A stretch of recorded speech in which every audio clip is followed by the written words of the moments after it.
Hello everyone, and welcome to the Shards of Nyrn, here on Dork Tales. I'm your Dungeon Master Kelly. I use he and him pronouns, and I'm happy to be here because tonight we are concluding our little mini arc with our guest NPCs, which, thank you so much for being with us, guys. Like, it's been a lot of fun. Ogwyn's been wonderful. Scafrum's been surprisingly adorable. That was not the order I expected that to happen in, so that's even better for me. And to those of you who are joining us for either again or for the first time, welcome. As you heard during the intro just now, the Shards of Nyrn is our oldest campaign. It's been running since 2018 and is expected to run until 2023. Anyway, so I'm really excited to be here because this is a plot that has been a lot of fun, and I want to give you the knockdown drag-out fight that you all want. All right, so Malia, you are going to pick up a point of determination, so you're back in the game. And I have another something good happens. Just to let everybody know, I am going into game right now with 4 something goods and 4 hurt them mores. If you don't know what that is, it's basically cheat positive, cheat negative.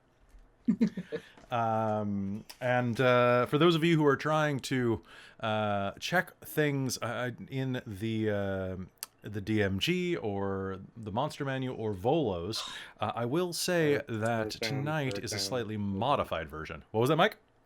Oh, I'm looking at all the hurt thems. Or hurt them mores. And one more something good. I don't know if I have enough. Holy crap. Okay, so that is... Oh, hi, Raid. Perfect hello, timing. Raid. Hello, Good timing. Raid. We just started. We just started. I'm just assembling all of the cheat tokens that the chat just bought me. Holy crap. Okay, Oh, so... no. And Noble Crumpet is a fantastic name. All right, so, folks, if this is your first time tuning in, the Shards of Nyrn is a fantastic lit adventure, and what you need to know right now is that the characters have assembled themselves on the floating continent of Valimar.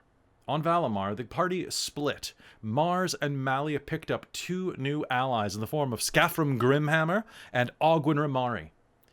2 adventurers who are not what they appear. Along with them as well is the NPC PC, Cadamus Warforge, a dwarven fighter and artificer, who is kind of their mechanic and chauffeur in many ways.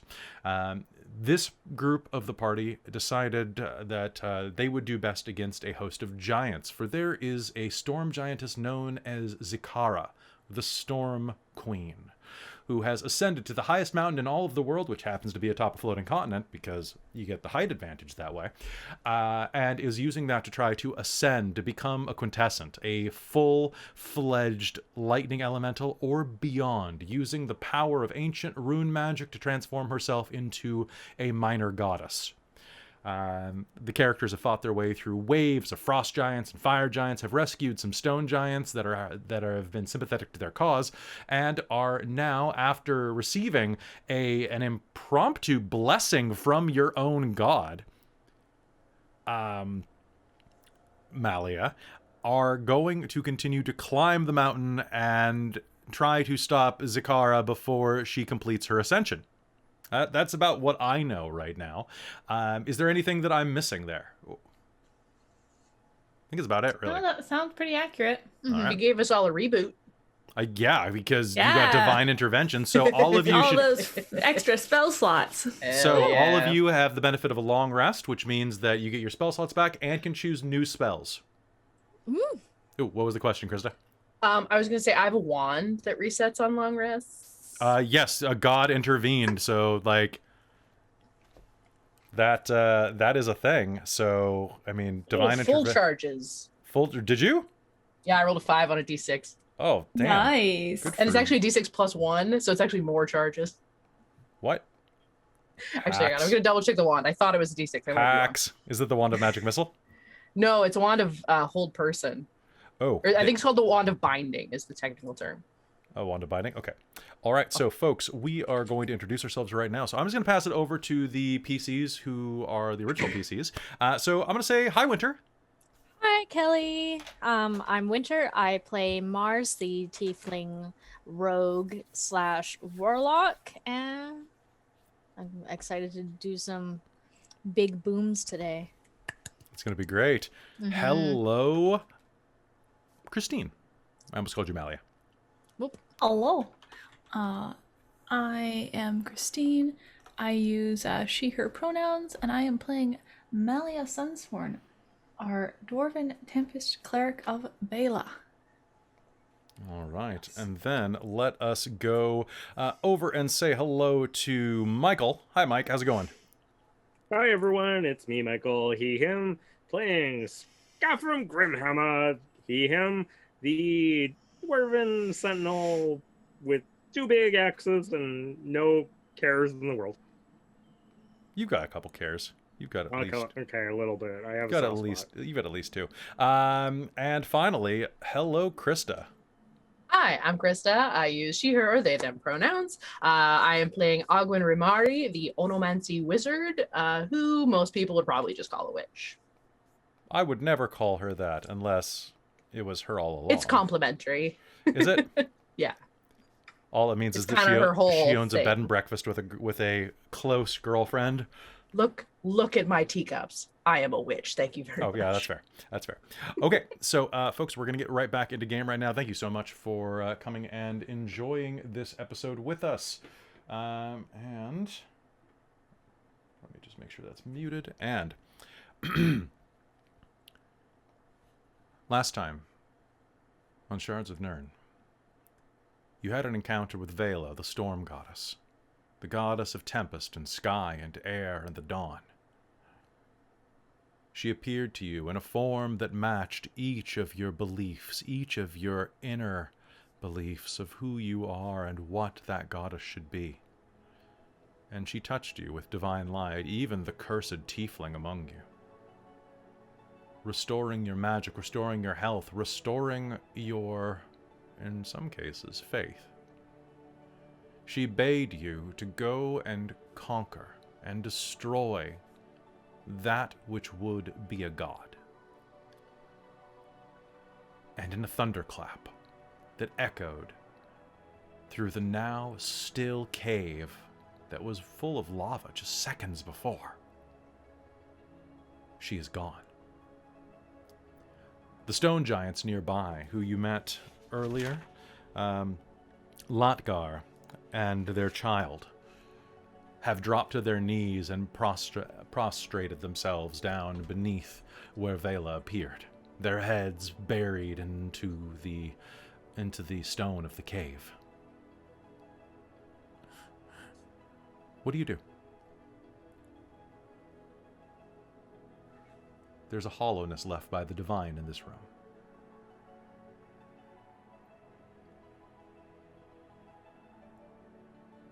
Have we looked around the room yet? You did search it last episode. We did search it. Yeah. Okay.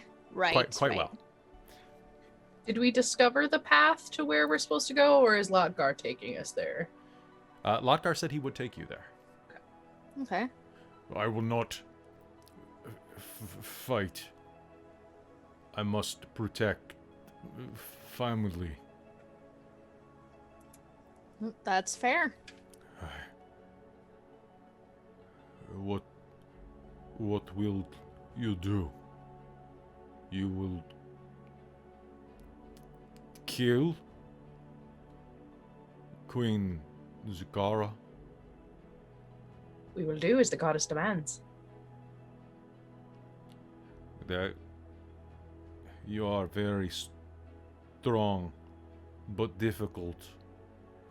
The stones, they make her power more, he says in broken common.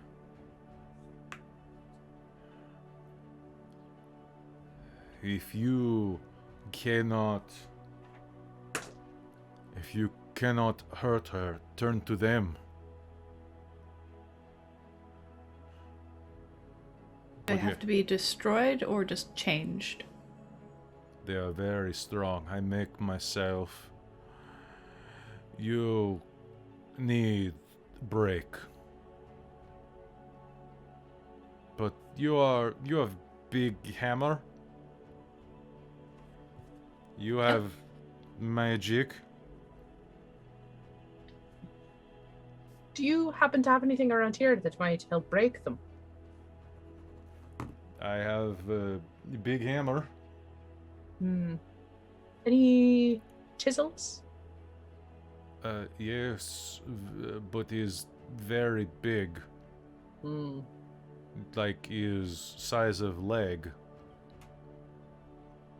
But you can have you're strong.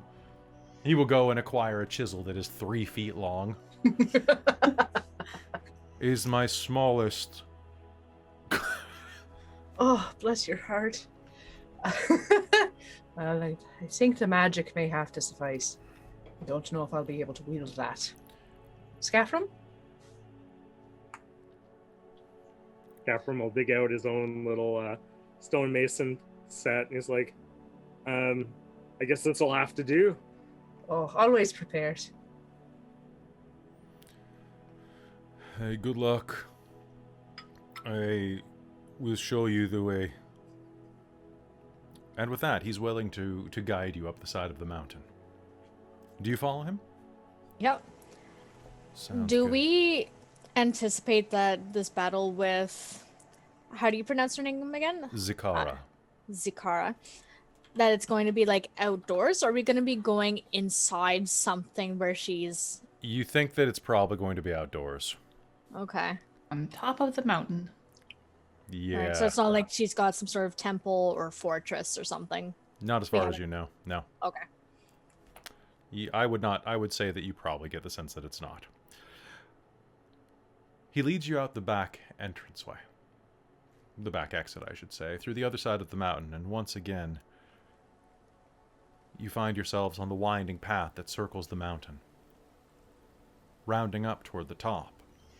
As you look around, you notice the storm, since you have entered that cave, has gotten much, much worse. Rain falls in sheets, vertically, sideways, stinging drops that sting and pick at your eyes as they fall. The ground is slick, but not too slick. Not yet, anyway. And thunder crackles overhead, violently. Blues and purples and whites, streaks of gold dance across the black blue sky.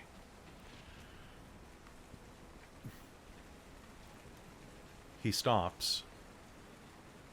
He's not much far. Follow. May luck be good for you. In Giant, I will say, thank you, Lashgar. You've been entirely help. Best of to you and your family. And in Giant, he will reply, she was not always this way. We have heard. We will try to do her memory justice. He will nod sadly, collect his child, and begin descending the mountain. The 5 of you, Cadamus, watching and looking back at their descending forms, well,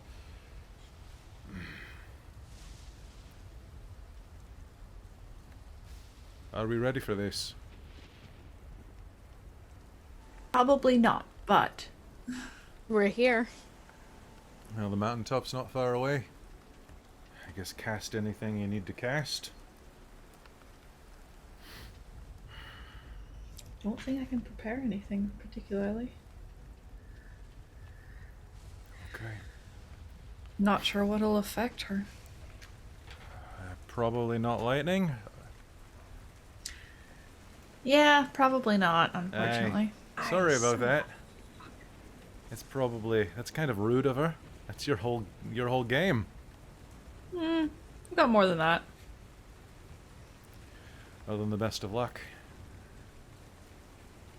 And Cadamus is gonna pull out his switchblade great axe and I'm gonna ask you a question. The recorded message says when it pops out. It's just a Buzz Lightyear toy. He's an artificer. They do weird stuff. Very true. Do we know much about storm giants? Like, presumably this is a special storm giant, but do they have any like the fire giants who are immune to fire? Are these guys like? Is it lightning or is it like? Do we know? So you know what? You can make me an Arcana or a History roll. I would like to as well. Sure. Let's do History on this actually, because no. giants be around a while. So a standard issue storm giant. Let me know what you get. I rolled a 10, so 14. 14. I mean, not great, friends. Their name is Storm Giant, so I would probably assume that they probably anything involving storms is probably in their purview. They live in the high places of the world, around the reach of these, I mean, tempests. So anything that you equate with storms in general, probably not good. We're gonna have our fingers crossed for not immune to fire. Yeah, me too. That's my backup. Cadmus says.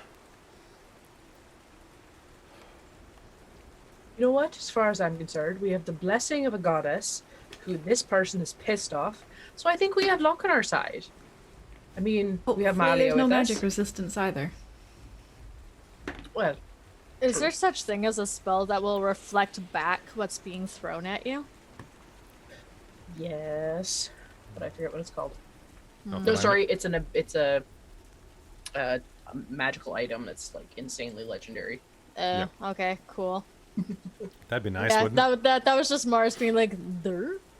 Yeah, unless you have absorb elements, which technically does that. You hit them back with the way they hit you, Okay, that's cool. and I guess hellish rebuke, but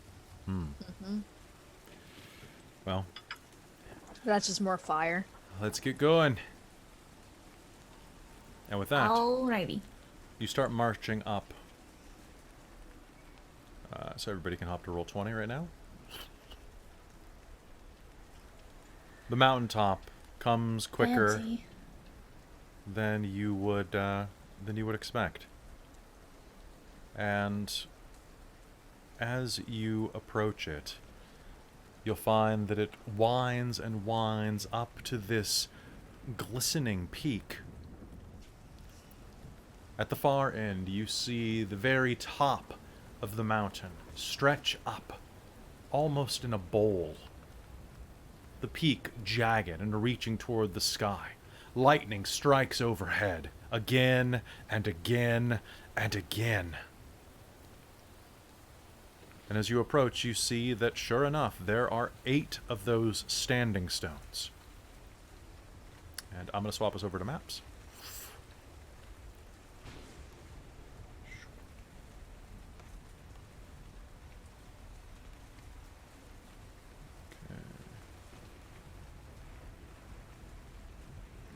This map is actually slightly too large to fit comfortably, so I've gotta play with this for a sec. Cool. As you approach, the sound of wind peals around you. And you can see an ancient glyph of runic magic has been burned into the ground. You don't think that it's still active. It's the remnants of some great spell. Now dormant. Now merely a relic of the great storm overhead. What do you do?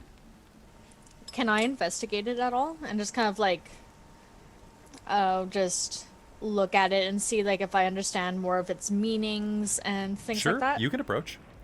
Arcana roll? Absolutely. So you can make it just up to the edge of this giant circle, which the circle itself is a full 90 feet across in a perfect circle.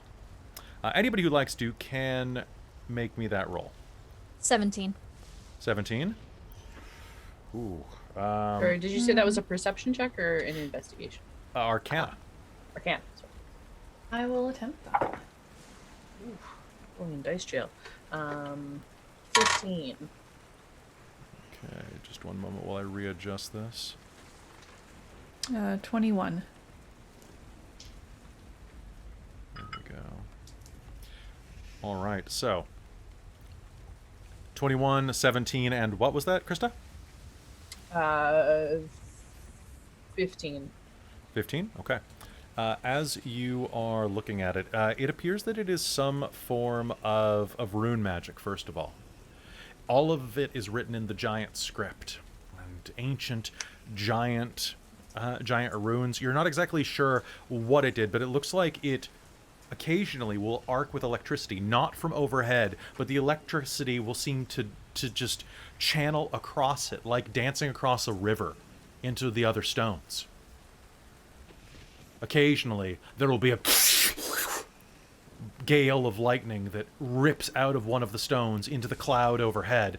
And as you look up, I'd like everyone to make me a perception roll. 7. 7?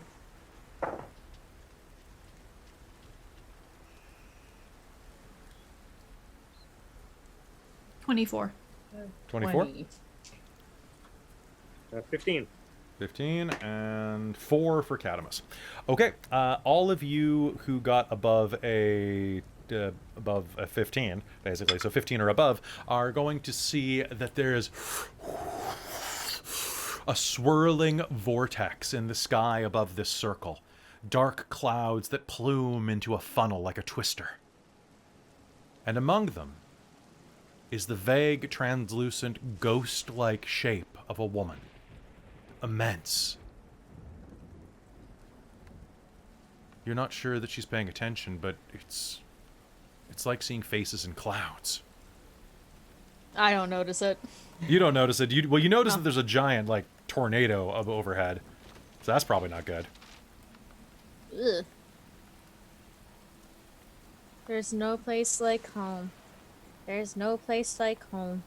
So my impression is, from what people have been telling us, that these stones are directing her power.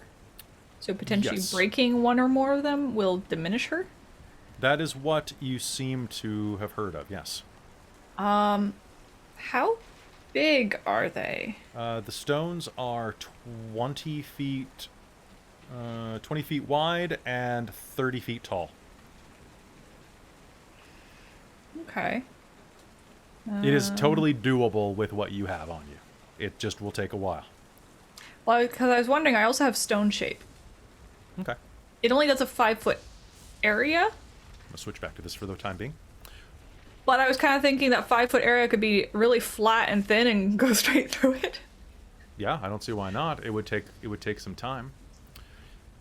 Do any of you step off the path and onto the mountaintop? It doesn't seem like there's any other giants No. we see. All It right. does not appear so. Well, I'm guessing she's gonna notice this, but Malia will start trying to move towards one of the stones.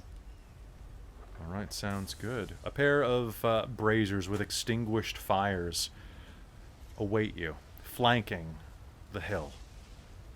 As you approach the mountaintop and step between them and on to the mountaintop itself, between the great stones, a bolt of lightning will peel from cloud to cloud to cloud to cloud, and then suddenly to the ground.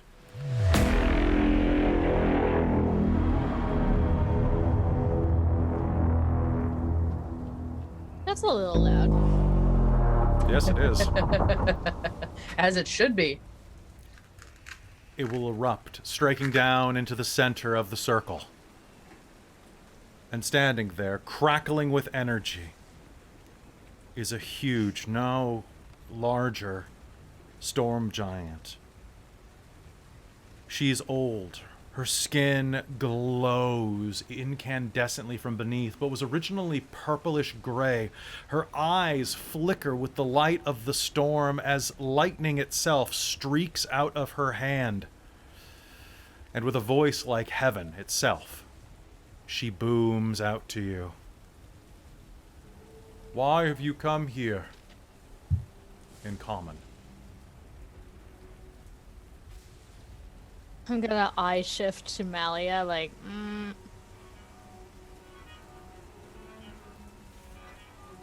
You're trying to claim a position that isn't yours. I am claiming what was promised to me. Well, you obviously didn't earn it. Or you didn't measure up. Malia's gonna kind of taunt her a little. You cannot stop this, nor should you. You may Only leave one person with gets your to tell me what I lives. should or shouldn't do. She ain't here. Servant of the Horror Goddess. Servant of the Deceitful One. I will give you one chance even though your fealty is to a liar and a fraud. Do not make me destroy you. I mean, you can try. Them's fighting words. Then have at you. Intending to I need an do. initiative roll immediately, please. Oh shit, son. Nat 20. Okay, throw your initiative in the chat, please. We are swapping back to Mapville.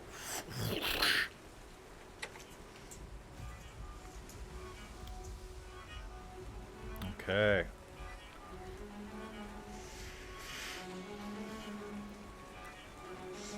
Okay, Winter and Winter and Christine, who wants to go first? Decide between yourselves. Well, it would be Winter. She's got better decks. That's not the way it works. It's based No? on its player decision. Oh. So if you who would want you to go by that rule, fine. Heck. You're muted, Winter. I was gonna say, honestly, right now she was also taunting you back, calling your goddess a whore, so... Yeah. Okay. So what I will do is I will put a little arrow saying that it is Malia and Mars, and then every round you can switch if needed. Then I've got, oh god, down to, I guess, Hell yeah, Scaffram.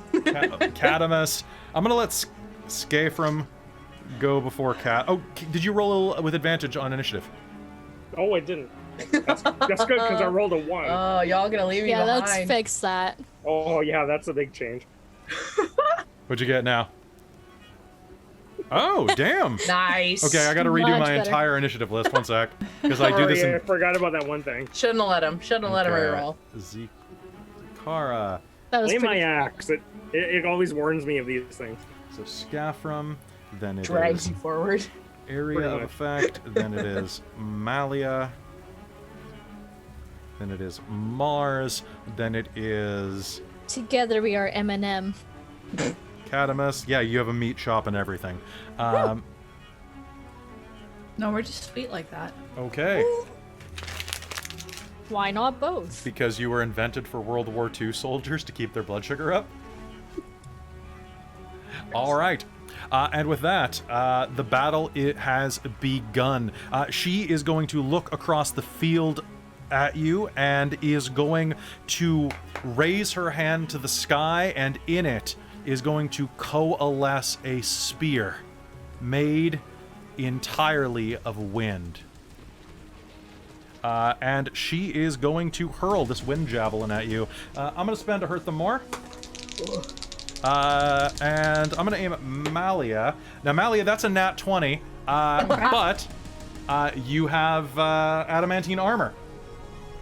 Yes. So, nat 20s do not affect you. Does that include magical crits? One sec. Let me find where I've got this written down.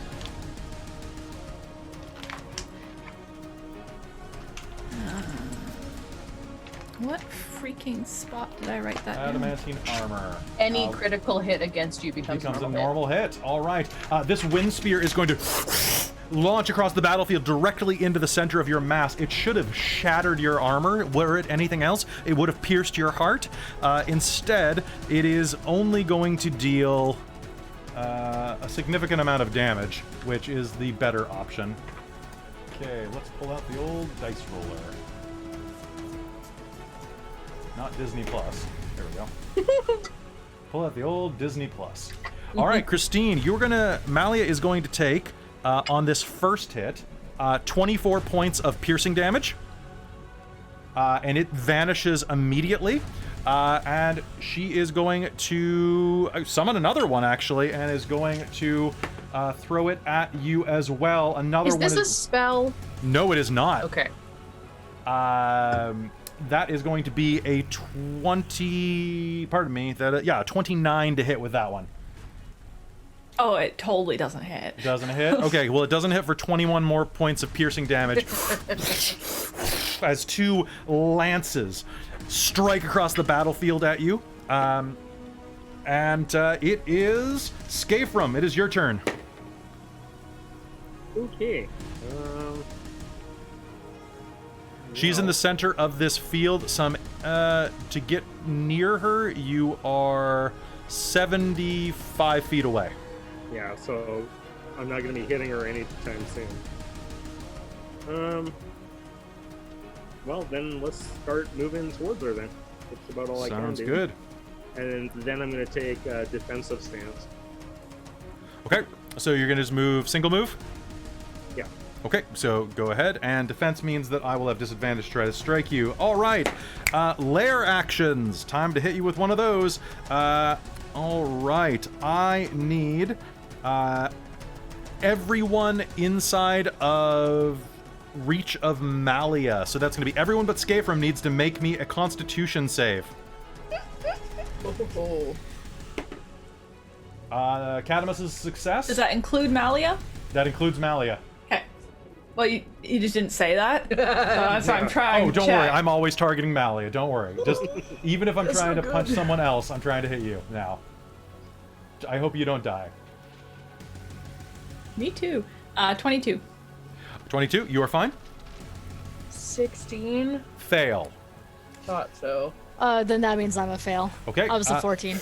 There, a sudden peal of thunder strikes down into the center of right between you and Cadamus, ripping across. Those of you who failed are deafened for the remainder of the round. Hellish Rebuke?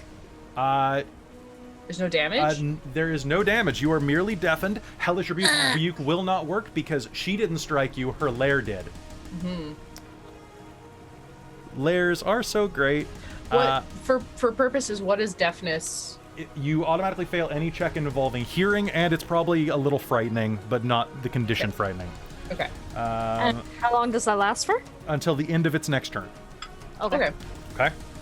And that is going to be the area effect, because I believe it can do... 1 second. Initiative count.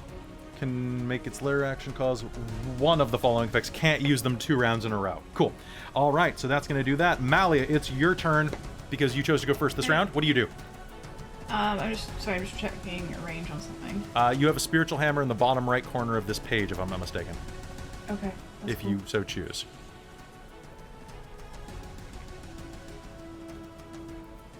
Okay.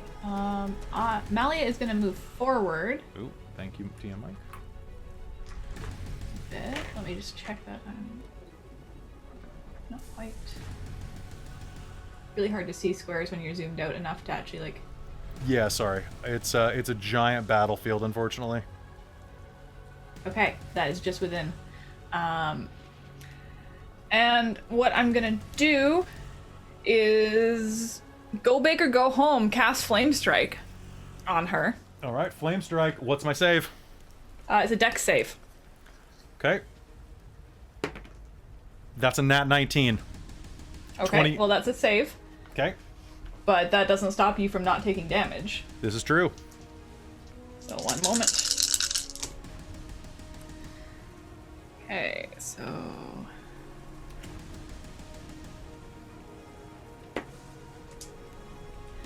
so that's 16 fire damage, which gets halved down to... Why can't I math today? 8. 8, thank you. For some reason, I kept wanting to say 6 and I knew it wasn't right. Sounds good. All right. Oh, wait, this was a 5th level spell, honey. Okay. There's more dice involved in this. So that was just the fire damage. Mm-hmm.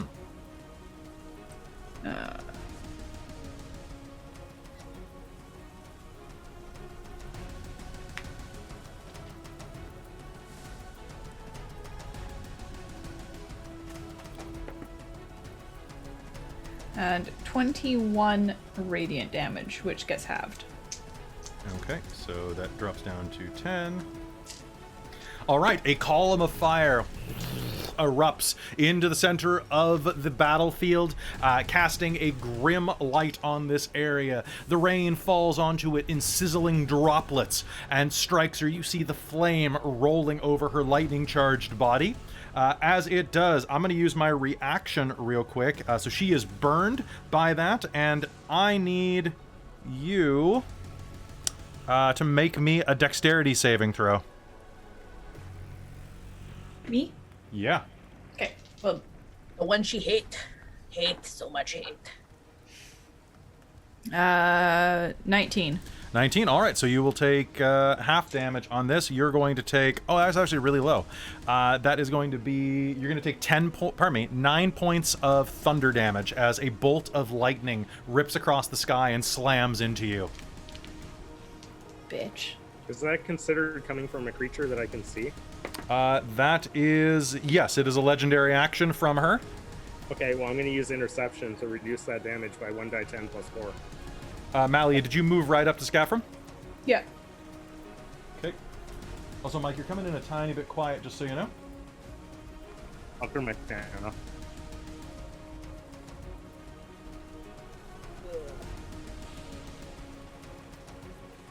And I just rolled a 10, so reduce that by 14. Cool, and that works for any type of damage? Yep, it says when any creature I can see hits a target other than you within 5 feet, you can use your reaction to reduce the damage of the target by 1d10 plus 4. You must be wielding a shield or a simple martial weapon to use this reaction. Okay, so jumping in front, you're going to block with your shield, and all right, so that's going to reduce that by 10. Good job. My axe, I don't have. Oh, you're going to block with your magic axe, of course. Also, Okay, sweet. So that basically means I don't take damage then. You're not going to take damage from that. No. All right, so that is going to be... Do you have anything else you're going to do with your turn? Any bonus actions? Pull my hammer. That's about it. I can't cast a spell because I've already just done one. Sounds good.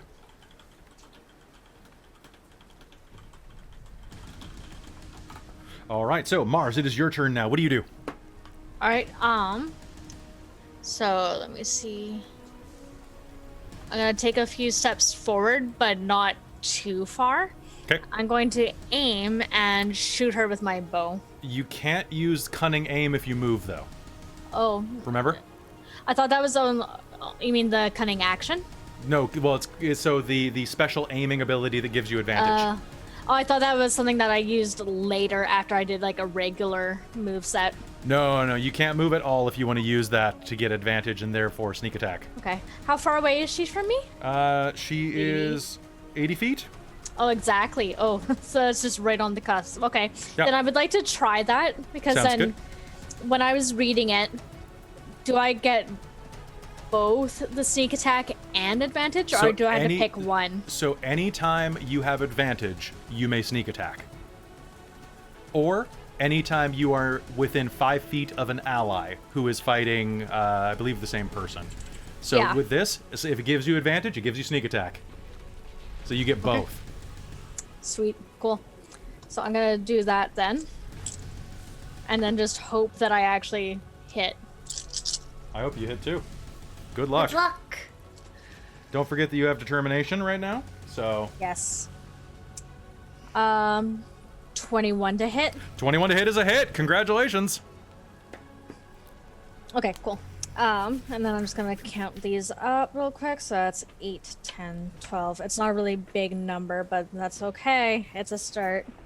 13, 16, 7, and 23 altogether. 23, and that is regular damage, right? Yes. Non-magical. Sounds good. Your arrow is going to fly across the battlefield. 23. Because I'm assuming that she's got a physical body. She does. She does. It's like part flesh and she is. You are looking at a creature of flesh that is part ethereal at the same time, part made of lightning, part made of divine fire. Yeah. And part made of your arrow now that it plunges into her shoulder and kind of a bit through it. It doesn't look like it does quite as much damage as it could have, but that still is some damage that rips through her form. Bits of purple and electric blood begin to pour down the side of her, and that was your bonus action. So that's all of your actions right there. Yeah. So I'm just happy to see that it hit something and didn't just go right through her. Because that was something I was concerned about. Sounds good. She is going to take it. Cadamus is going to see this and is going to rush over to the first stone, crack his knuckles, and is going to take 2 swipes at this thing with Great Weapon Master -5 plus 10. And that is 2 hits. I don't even have to roll damage for this at this point. Rushing up to the stone, he's going to grab his great axe and... solid craftsmanship. And is going to, like, shatter the fucking thing in 1 hit. And it is going to collapse to the ground. And she is going to scream and immediately use her... one of her legendaries. Cadamus, I need you to make me a DC 18 save. Holy shit, he actually failed a strength save. Oh shit. Okay, a gust of wind is going to reach him and throw him about 20 feet backwards as he goes tumbling head over heel toward the edge of the cliff. He's not quite there yet, but he's getting close. All right, now we are at Ogwen. It's your turn. What do you do? I am gonna hope that this works, is what I'm gonna do. I'm gonna move forward 50 feet. Okay, so pushing that's forward. About it. Sounds Yeah, good. I think I measured I should be within about 30. So I think I need to move forward a little bit further, which I'm not super happy about, but that's okay. It's So my fine. broom moves at 50. And then I'm going to use my bonus action and demand her name, because that is the absolute balls that Ogwen has, is to demand the name of a demigod. That's fair. Roll me a wisdom save. That is a 23. Yeah, that's what I thought. 22. Now, what happens if you already... so you're looking for someone's True name. true name. Okay. Is there any way I can give her disadvantage? You know what? I will spend a something good happens for you. Is everyone okay with me demanding that? Go for it. That is that's a 19 on that one. Oh, son of a bitch! Yellow dice. You are my friend. Smash him. Okay. So that is going to be that part of your action. What else you got? Fucks everything. I'm gonna hope that wore out her good rolls and cast Otto's Irresistible Dance. Ooh, if she starts dancing, I'm gonna drive to your house and Oh. smack you. I may not be able to hear much right now, but you may hear the music. Yeah. Guess it did not wear that out. What's my save? 18. But what type of save? Oh, wisdom. Yeah, it's a 22. One she's really good at, yeah. She's really good at everything at the moment. That's kind of what I thought. Sorry, this is a major boss for you guys. I hope you will have fun. So as you cast that on her, she will look at you, tilting her head. Leave, little witch. I do not wish you harm. What? I can't hear you. I'm sorry. What did you say? And she's gonna get this look on her face for a moment, like, okay, fair enough. You forgot about that part. And as she stands there, she glares at the destroyed stone. And new round, it's her turn. She's going to say, "Your efforts are in vain. It's already happening. I am ascending." And you are going to watch the damage that you have dealt her completely heal.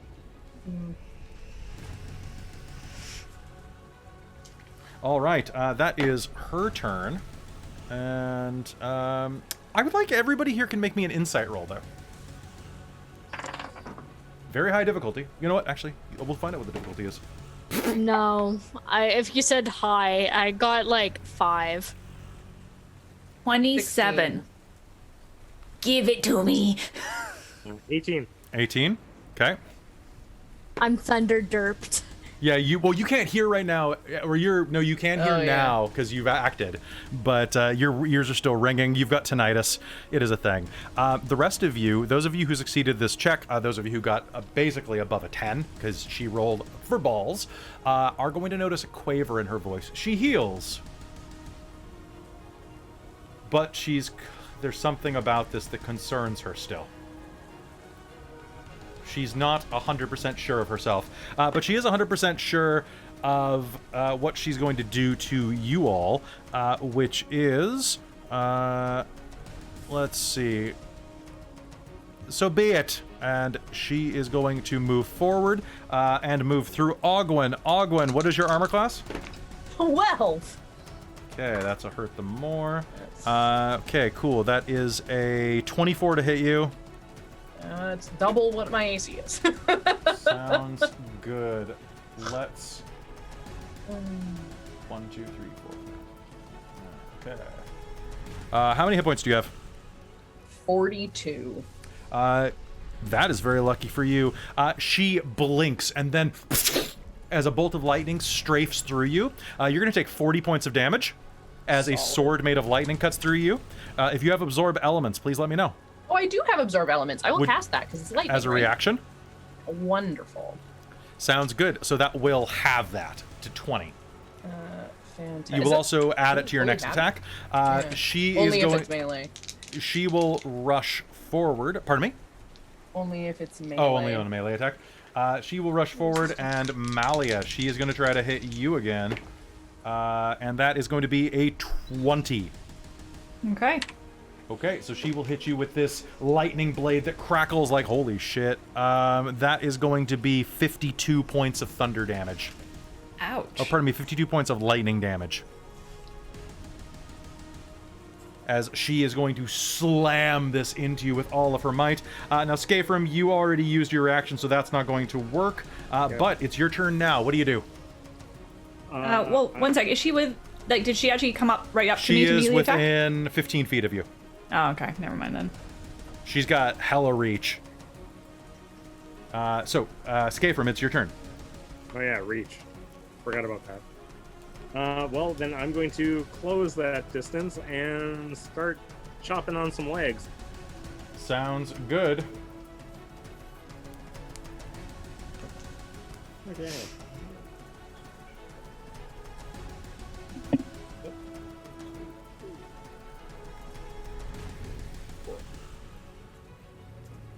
Okay.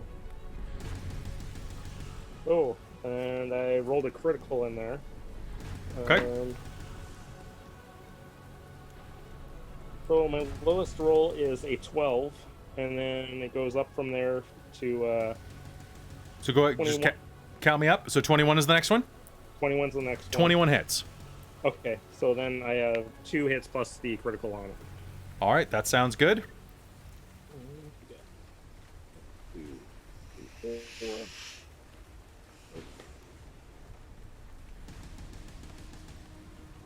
I need a second tracking sheet for all of her weird stuff.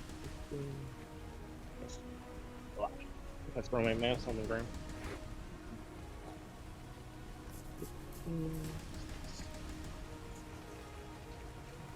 Ooh, that was loud.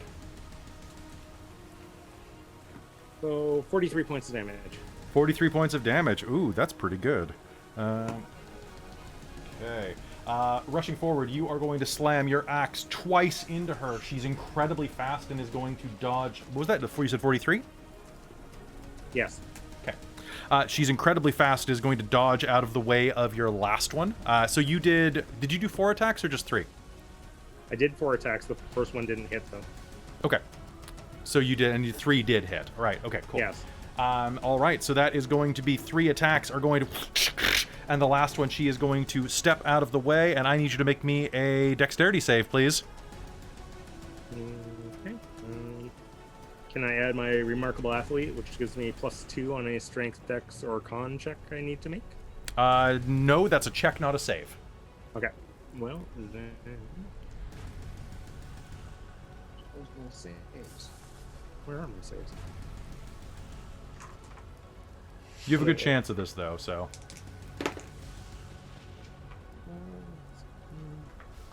Dirty 20. Dirty 20. Okay, you'll only take half damage on this. It's going to be 23.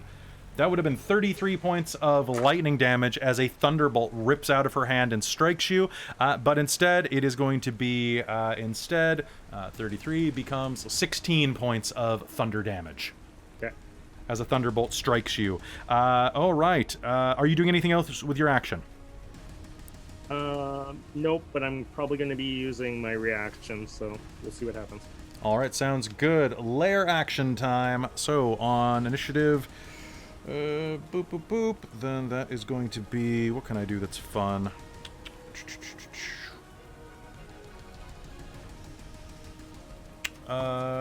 Actually,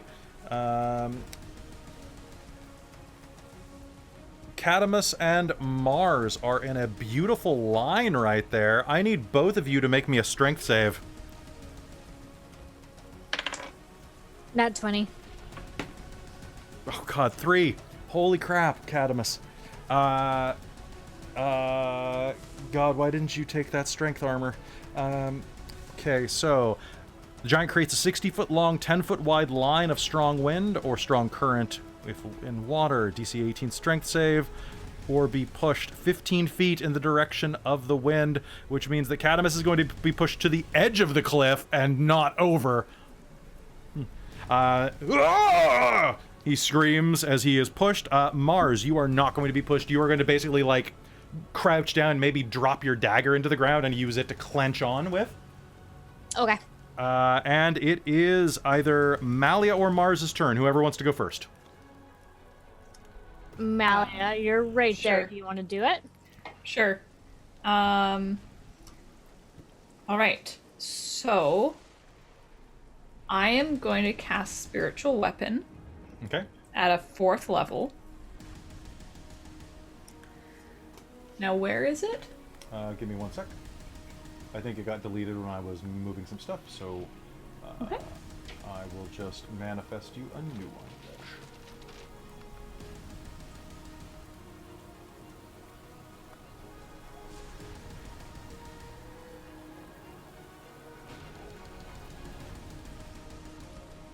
All right.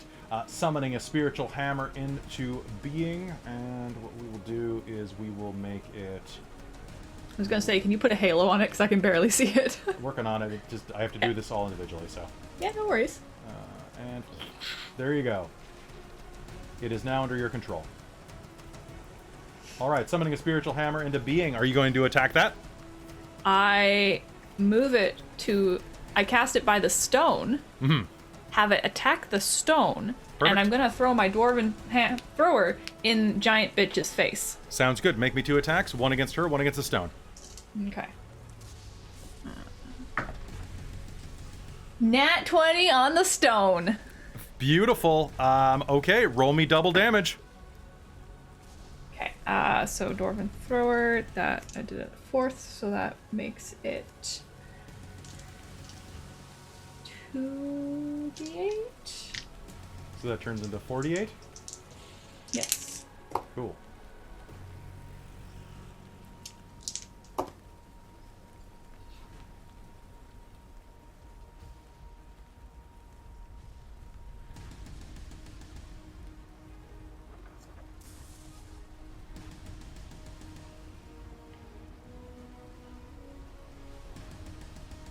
$32 points of damage. Did you rolled max on that? No. Is it how many d8s is spiritual weapon? 4d8. Oh, is that? Plus my spellcasting modifier. Oh, cool. All right, so 4d8 means as you summon spiritual weapon and hurl it in, the stone is going to explode. She is going to shriek in pain and aggravation. Stop! Why are you doing this? And and your attack against her, please. Yes. Where are my numbers? There's too many things to keep track of now. 26 to hit. 26 to hit is a hit, especially right now. Okay, so that is going to be 2d8 thrown. Yeah, just 2d8. 2d8. Give me it. No, she's a giant. Oh, it's 1d8 base, 2d8 against giants, right? Yeah, so Plus 2d8. So 3d8 against her. Alright. Well, that's kind of meh.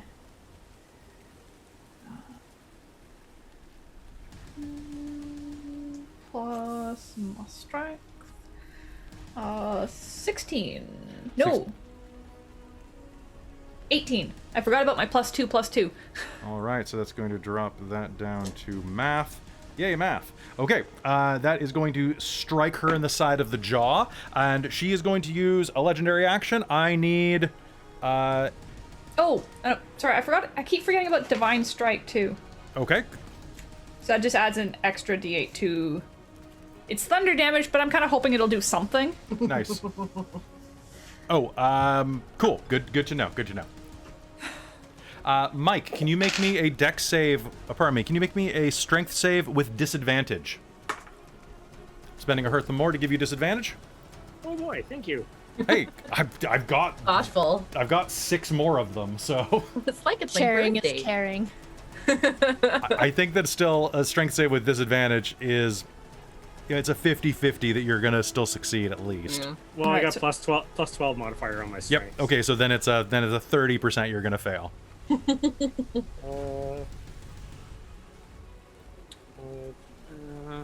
18.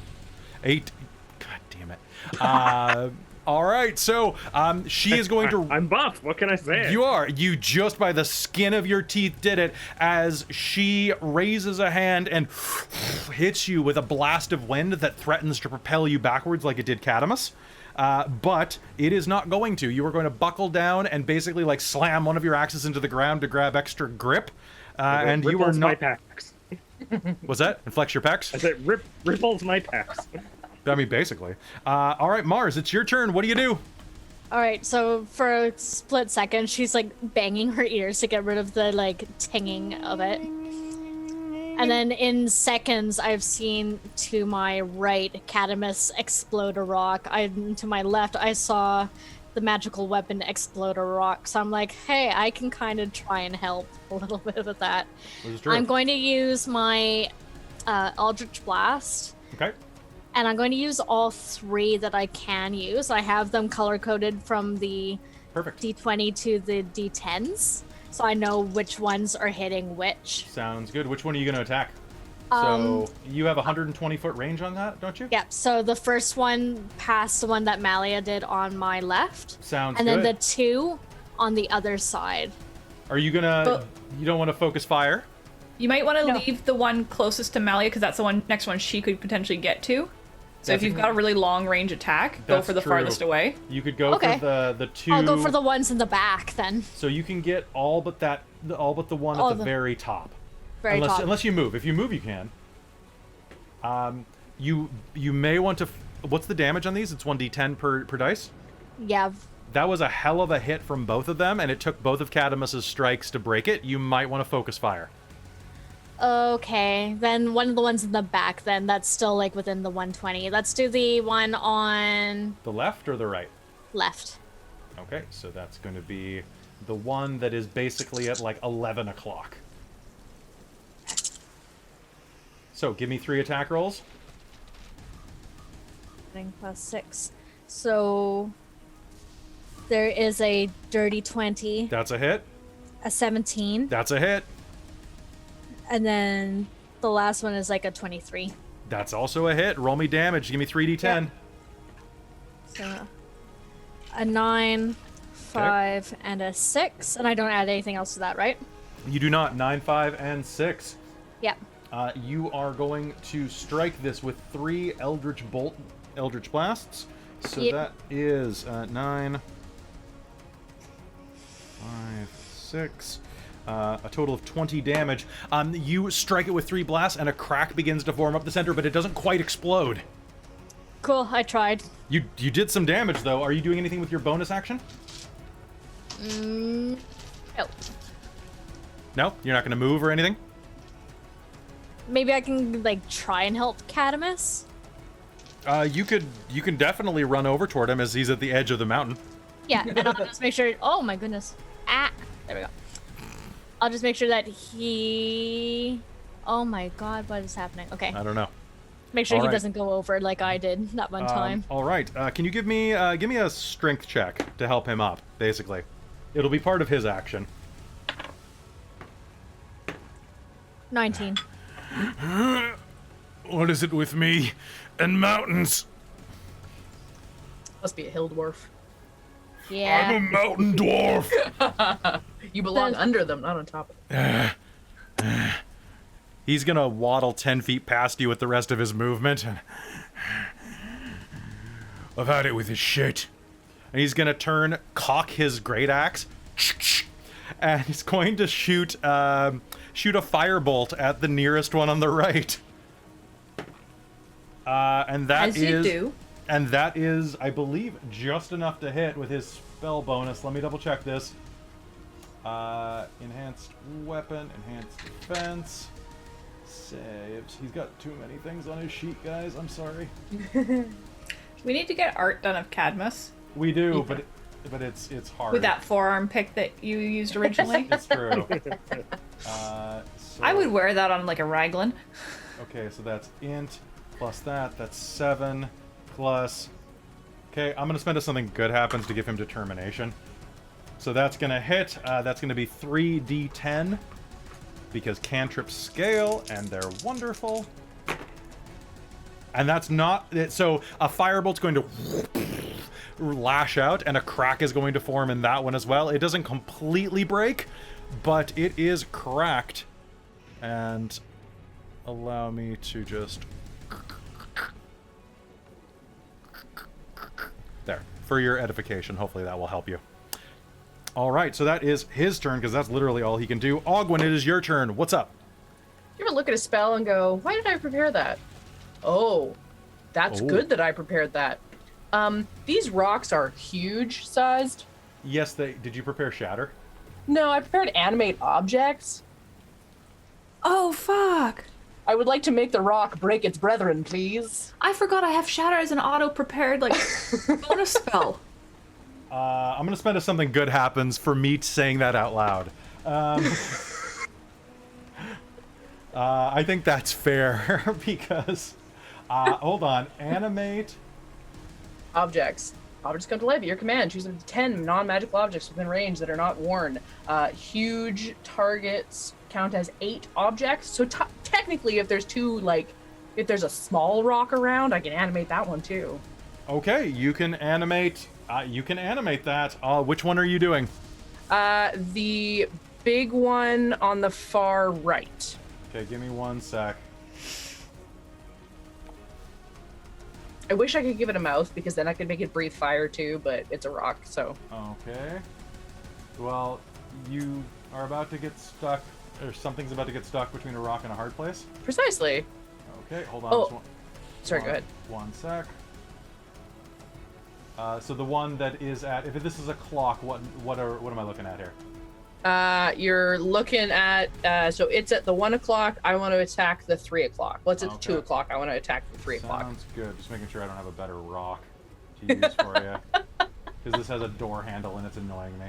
I searched stone. I should have searched rock. 1 sec. Oh yeah, there we are. There we are. Okay, well, it's not white, but I'll take it.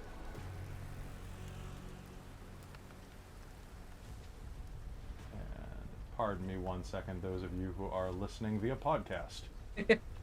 We're picking the correct stone. We have a pet rock now. Yes. Yes, you do. I can't find the little tab. There we go. Layer, token layer. Okay, so... I'm also going to say he has a little small buddy that's just like a rock. But he can just be part of that big rock and just get his own attack. That's okay. So you don't have to have another piece on the board. That does save me a lot of time. I appreciate Wonderful. Made potato. Okay, so... That is now under your control. Wunderbar. Danke. There we go. I'll say that one. That is a weird. You know what? I'm gonna count that as being not. Well, no, it's still in the ritual circle area. I'll still count it as part of the whole. It'll have to. Okay. It'll have to. It'll have to punch itself in the face. It'll have to Terminator 2 itself on the way out. Just give you the thumbs up as it sinks into the lava. Just jump off the cliff. Exactly, yeah. Brahidi! Hope nothing below it. Okay, so you are going to use that to attack its friend next to it. Yeah, so... Make me an attack roll. Okay, so one of them, the huge one, is gonna be a 20, dirty 20. That is a hit. Roll me damage. And the wee one is gonna be a 18. That's a hit. Roll me damage. Awesome. So wee one so does that is D8. 2d12 for the big one. 2d12 plus 4. 2d12, yes. And then 2d12, the other one's and then a D8. A medium or small one? A small one. So that because I only had 2 points left. 1d8 plus 2. The big one is gonna hit for 22. Okay. And the wee one is gonna hit for 5. Okay. The big one is going to rear back and like basically Easter Island headbang into this one, and you're gonna hear like and it holds steady. And then the little one's gonna jump out and just explode it into all sorts of trouble. Before I end my turn, if I move, I'm gonna get an attack of opportunity, aren't I? Because he has reach. I believe I'm within 10. Yes, you might. Okay, then I will hold out here. I would not risk it personally. Okay, with that, it is a new round, top of the initiative. You see that she is covered in wounds from Scaffram tearing her leg apart, as well as the blast that Malia... Pardon me, no, it wasn't a blast. It was the hammer that winged into her. The thunder damage didn't seem to do anything, but that hammer sure did. As she looks down at you, you're going to see her body begin to heal. Not nearly as much as full. Her jaw will reset, her complexion will begin to clear up from the damage, but some of the wounds are still there. There's still blood trickling down the corner of her mouth and down her legs from this. You're doing it. You're wounding the Storm Queen. And Skafram, you are wounding the Storm Queen, and you're unfortunately directly in front of her. I need you to hopefully not die. Are you kidding me? You may make me a reaction to her first attack if you would like.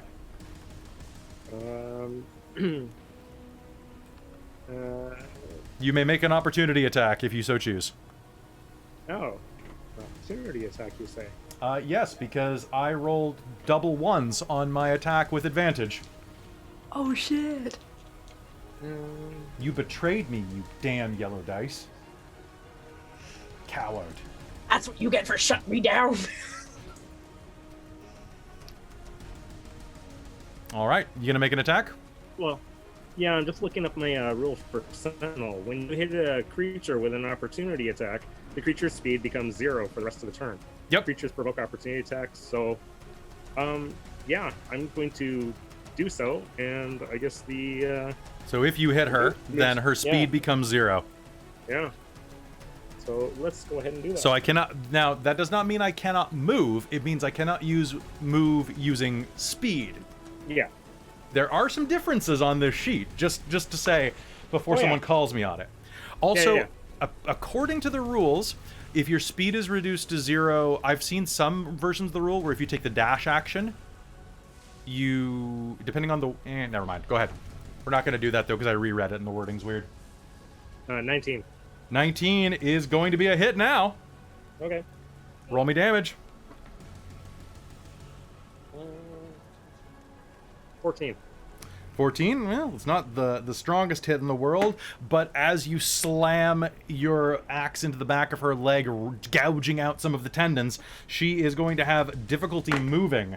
However, you are point blank, so I'm spending another hurt them more. Let's do this. There we go. That's a 27 to hit you. Yeah, that's not a problem. Yeah, I mean, it might be a problem. That's only 40 points of lightning damage. Okay. And your weapons are magical, so that'll be fine. And then I'm going to spend a hurt them more to do it again. And that's a 24. Yeah, that's a hit. And that is an additional 40 points of lightning damage. Okay. All right. Scaffram, it's your turn. Okay. Well, I have 41 hit points left, and I Don't- might as well use my... Second wind. Yeah, because... What else do I have to lose at this point? I mean, seriously. Okay, so... For the first bunch of attacks... Well, good news and bad news. Yep. So, counting up, I've got 14, Miss. 16, Miss. 27, Hit.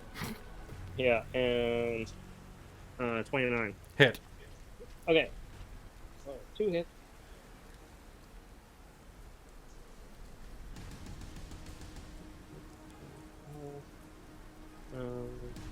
28. 28 points of damage? Yeah. Fantastic. And All then right. My second flurry. Okay, you're gonna use your second wind? Or not second Yeah. wind, action surge? Yeah. Okay. Oh, that's not great rolls. 17, and... Seven- 29. And because it is, I believe. Oh no, you just get your actions. You don't get the last one again. That's 3 hits. Oh, okay. 1, 2, 3. It's almost as if the armor of wind and lightning surrounding her is becoming weaker. Okay, let me just punch some numbers.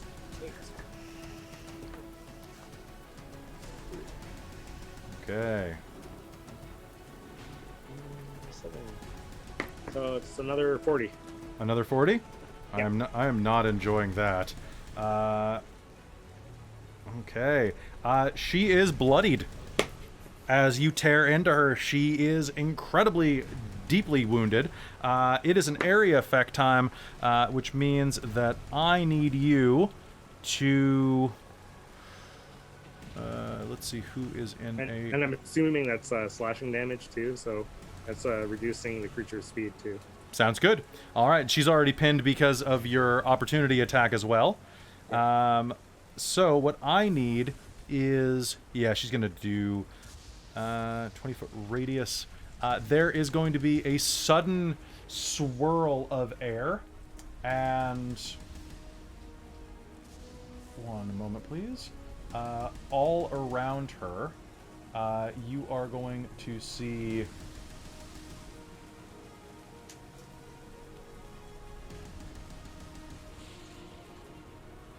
Okay, so that's the way it works. There we go.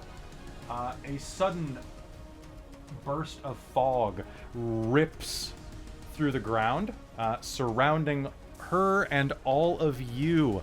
That is now heavily obscured. Inside of that radius, anything inside of there is practically invisible. Fun. So disadvantage on all attacks, unless you can see through it. And now it is Malia or Mars. Who wants to go first? I've got an idea, so I will, I think. Mars? Sounds good. Yep. This is fog, you say? Yes, let me read this entry to you so that I can be fair. The giant creates a 20-foot radius sphere of fog or murky water if they're in the water, centered at any point inside of its lair. The sphere spreads around corners, and the area is heavily obscured. The fog lasts until the giant disperses it, and it can't be dispersed by wind. Damn it. Which you wouldn't know, technically, so if you wanted to try, you could.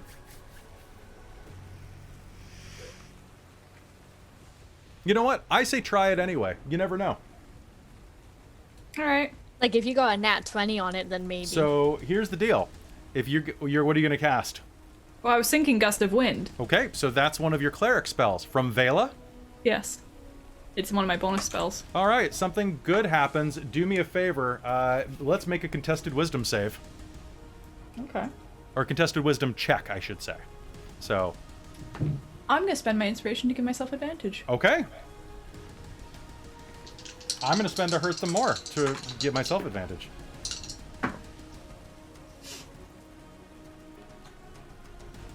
Well, not quite a nat 20.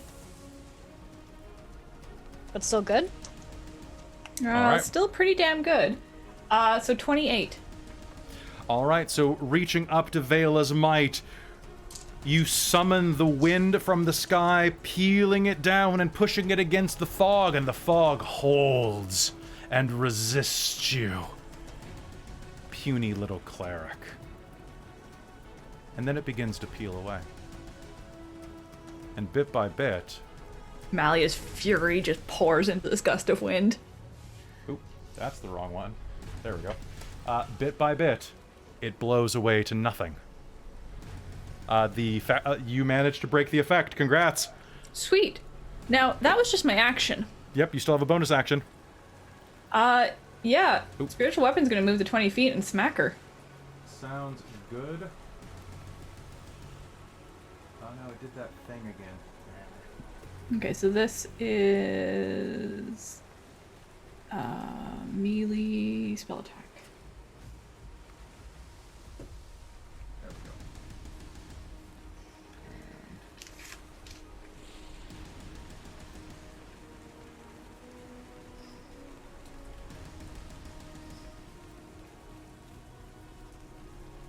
25 to hit. 25 to hit will be a hit. I can't actually select the damn circle to delete it without deleting everything. That. Yay, I did it. I'm competent. All right, cool. Okay. I couldn't actually hear what you were saying, so... Oh, sorry. I was trying to delete the circle, but when I did, I deleted the map, and then I had to repaste the map, and then all of the things that had changed were beneath it, and I'm like, God damn, roll 20. There needs to be Alright, all... so that's 10 force damage, 10 I believe. force damage. Do you use the force? Let me just double check. I'm pretty sure Spiritual Weapon is force damage. Yes, it is. Yeah. All right, so slamming into her with your hammer, you are going to deal force damage striking her, and you know what? I don't like this. I am going to use a legendary action as your turn ends, and lightning is going to peel down from the sky above, and she is going to vanish, becoming one with the storm.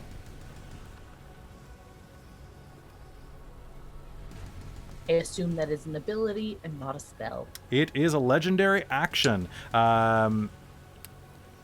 Let's see. For the time being, while dispersed, she basically turns into lightning and thunder and disperses into the area. She may no longer be targeted by spells, attack, or any effects. It's pretty good. It's only good for really one thing. Mars, it's your turn. What do you do?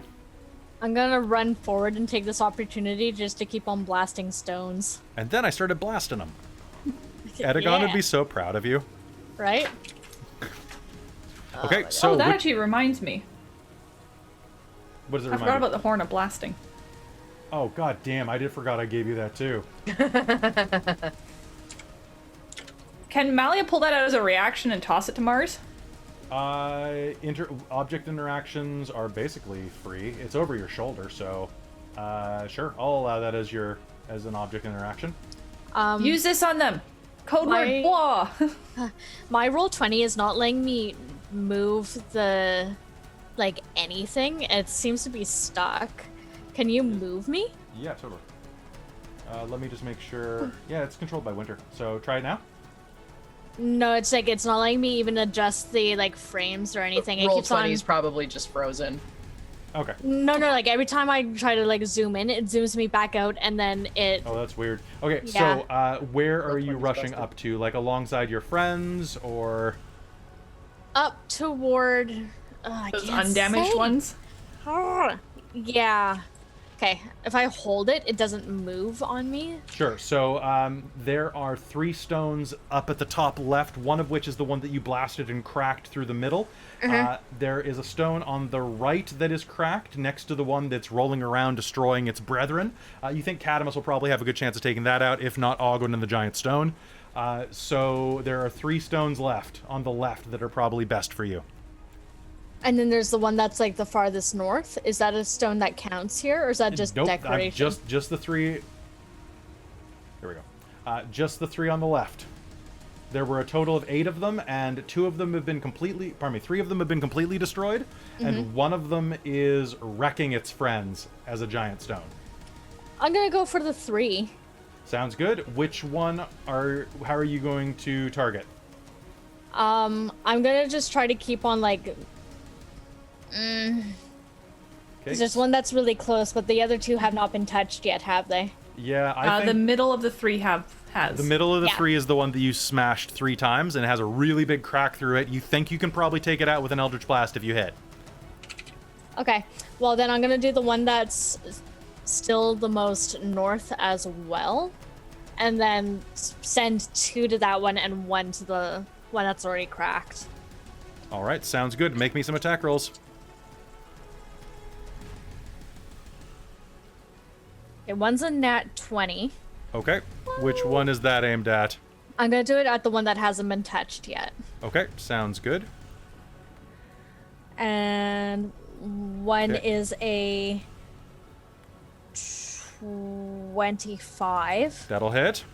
The Okay, other so- one, the last one, didn't roll very well though. Okay. So it probably doesn't touch it. It's like a 6 total. Okay, that will not work. So the first 2 were on the one that's like at 9 o'clock. Yeah. Okay, sounds good. Roll me 3d10. Is it still 3d10 even though 1 missed? Yeah, because 1 is a crit, so it does 2d10. So basically, it doesn't matter if you miss. On So that one's one. a 10. One Okay. is a 6. Okay. And 1 is a 5. All right, another huge crack rips down that one. These 2 are almost done for. Beautiful work there. All right, and that's going to be your action. You also have the Horn of Blasting that Malia tossed to you. There. Now it is an action to use the Horn of Blasting. And I just used an action. You used your action and your bonus action to double move. Yeah. So, Cadamus is going to crawl up from, like, at the bottom of the map, is going to say, seriously, just, and is going to fire off another firebolt, because that's all he can reach right now. Firebolt, that is going to be just barely a success.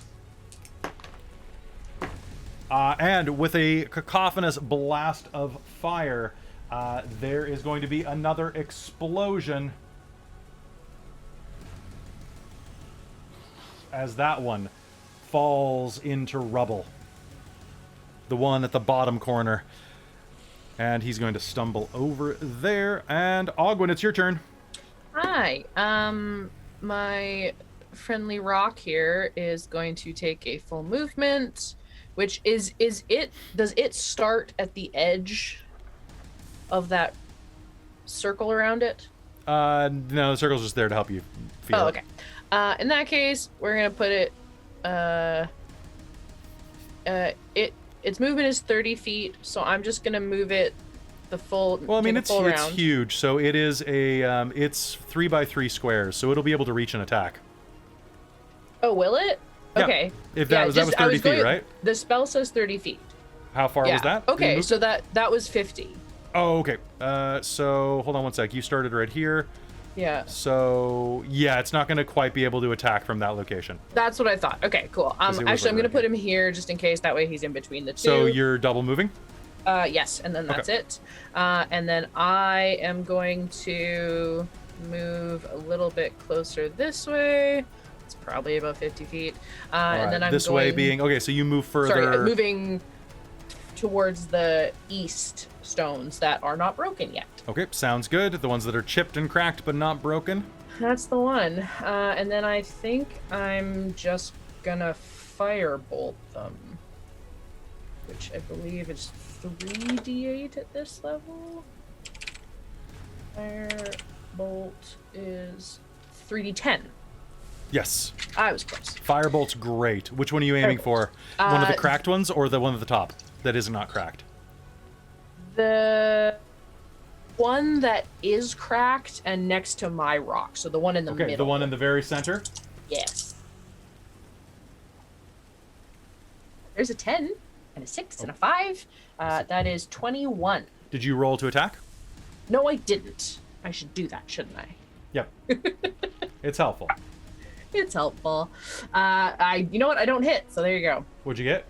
Oh, actually, I don't have a bad plus. I think I got a 10. Oh no, I'm plus 10. 12. Okay, so a 12 will not hit, but you have your inspiration. I thought I had to say that before I rolled. Nope, as long as you don't botch, I allow it afterwards. Oh, okay. I rolled a 2. It was close to botching. Okay, I'll use my Okay, inspiration. Sounds good. Do you want to... 17. 17 is it exactly what you need. Hooray! All right, In so that case, yeah, 21. 21. All right, you're going to lay a crack through that one as well. These 3 are completely cracked. And are you doing anything else with your round? No, sorry, that's everything. All right, sounds good. Zikara is going to... Oh, God. How many of these do I have left? Oh, shit. A lot. 4. I have 4 of them left. Okay, well... I can't let you guys do this. Okay, well, here we go. She is going to use her action to recoalesce directly here, right in front of Malia and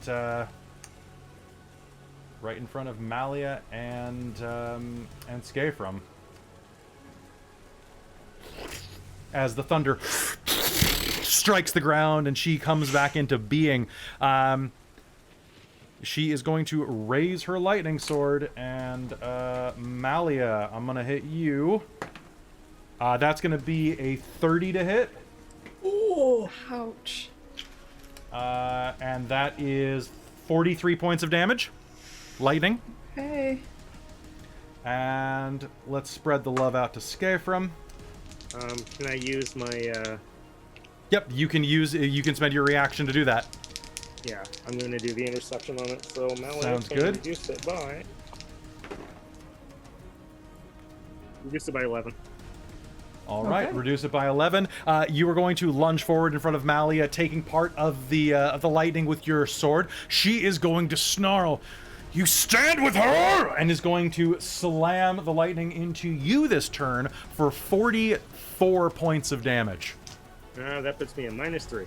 -3. All right, Skafrum is going to drop to the ground. No, he doesn't. All right, you return up with 1 hit point. Right. And I am going to use a Hurt Them More to... I'm going to try to strike you both with disadvantage. I really like imagining that as some sort of ripcord of the. Okay. You just get pulled back. So he gets dropped to his knees, starts to lose consciousness, and comes back through. She is going to sweep the lightning sword across you, and that is going to be an 18 to hit. Fuck, that meets. Oh. Does that hit you as well? I think Skafrum has higher AC than me. Yeah, Okay. I got 19. Okay. Malia, that is going to be 42 points of lightning damage. I'm down. Okay, Malia is down. Malia is down, everyone. Very next action was going to be to swallow healing potions.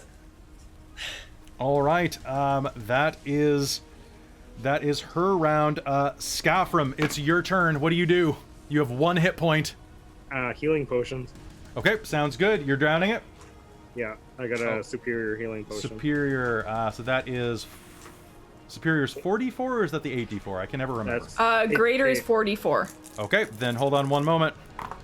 Oh, actually, that's a pretty good roll. Hold on. 3, 6, 9, 13. Oh, damn. I rolled really well for you this time. 19, 27, 27 plus 8. That's going to be 35 points of healed damage from that one. That's the 8d4 plus 8? 8 die 4 plus 8. Cool. I rolled almost max. Yeah, that's pretty good. Yeah, I rolled a bunch Sorry. of 3s, and that was it. Like, that was my lowest roll. What was it again? 38? 30... Did I say I think I said 35. Okay, I'm up to 36. Okay, congrats. It is your round. That was your bonus action to quaff. What are you doing?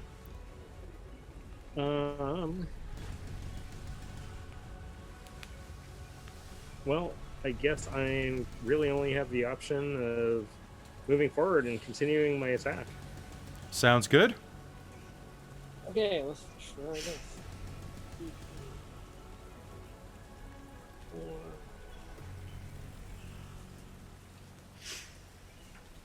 Oh, okay. Not great rolls, but I did get a 19 in there, and That's a crit on then? 19s and 20s. So going up, I got 17, 18, 22, and Those are all hits. 30 on the last one. So. Those are all hits. 4 hits, please. Okay. My crit. As I add up a whole bunch of numbers. Can't use that, but I can use that, and you guys are happily all in a line. Perfect. I'm sorry that most of this isn't spells, Ogwen. I know that you're like, counterspell, please! This is why legendary actions are so beautiful, though, right? Legendaries, They're hell. but they're fun, right? This actually feels dangerous now, doesn't it? So 51 total. 51 total, and you rolled double dice for that one, Yeah, right? That's everything all together. Okay, cool. So that is, let's do some math. And you're remembering to add all of your bonus, like, pluses, right? The 7s and 7s and 7s? Okay, cool. Okay, she is once again quite bloodied as you stab into her. I'm going to use my legendary action, Malia. You're going to automatically fail a dexterity save as I bring down a lightning bolt onto your body, dealing you 2 automatic failed death saves. Ouch. Just...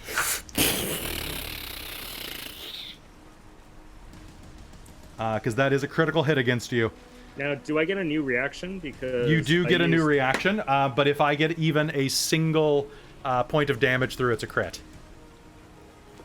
Yes, but I can use it to actually do another attack. Can you? I can. Oh, because of Sentinel. Yeah. Now, is that within 5 feet of you or in 5 feet of it? If I have... Actually, let me find the actual Because word. that is the one part of that. He's within 5 When- feet of both, isn't he? When Yeah. a creature within 5 feet of you makes an attack against a target other than you, Yep. you can All use right. your So reaction that will to work. make a melee attack. Okay. Then please, Oh. you may. Sentinel is such a good feat. Oh, I thought that was a 19, but it's a 16. So That's still a hit. Roll me damage.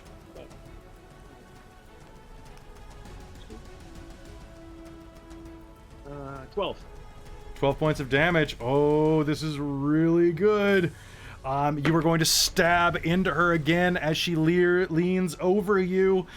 And, all right, area of effect. I need everyone except for Catamus to make me a strength save. Malia will auto-fail as a gust of wind rips down from the heavens and is going to try to push y'all.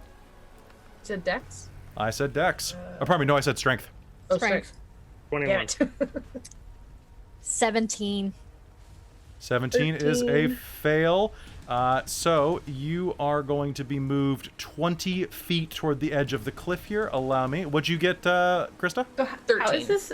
Is it just like an area of effect that gets dropped in the middle of us? Or? It is a 60-foot, 10-foot wide line, basically. an So incredible. wouldn't it push me away from her though, not diagonally to her? No, it's a lair action, so it kind of comes from anywhere, right? From the It is pushing you okay. away from her. It's coming from the sky.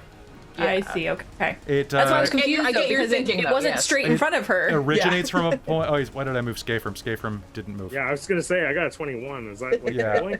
No, you needed an 18. That actually so, works out perfect for then- me. Thank you for doing that. I actually really appreciate that. I kind of needed that to happen. Oh. I mean, I can undo it if you want. Okay, so that's going to gust you that way. And Malia, I need you to make me a death save. Don't you do those? Oh, you're right, I do. Black, yellow, or gray. Let's go Stormcloud Gray. Come on, Vela. Okay. Mars, you act in the same turn. Malia is on the ground. Her body is limp and ragged. As the gust of wind rips across the battlefield, she flops over like scarecrows you used to see outside of Mog when you were growing up. Ah. You have never seen her this broken or battered before. Oh, God damn it, shit. Okay, What do you do? I should be able to get her out of danger next turn. But if there's any more legendary actions or layer actions, I don't know if I can help. would I know if Malia has something on her? You have a If it healing help- potion on you, don't you? But yeah, I but was it's wondering not. about that myself. I do have a healing potion, but that's not enough if she's like down, though, is it? Yeah, it is. Brings you back to 1 hit point. Yeah. All right, then that's what I do. I'm gonna run up and give her that. But Okay, let's even see. if you could get a hold of my reagents, they wouldn't do you any good without being able to cast the spell. That's fair. So, are you just running a straight line? You can reach her, or you...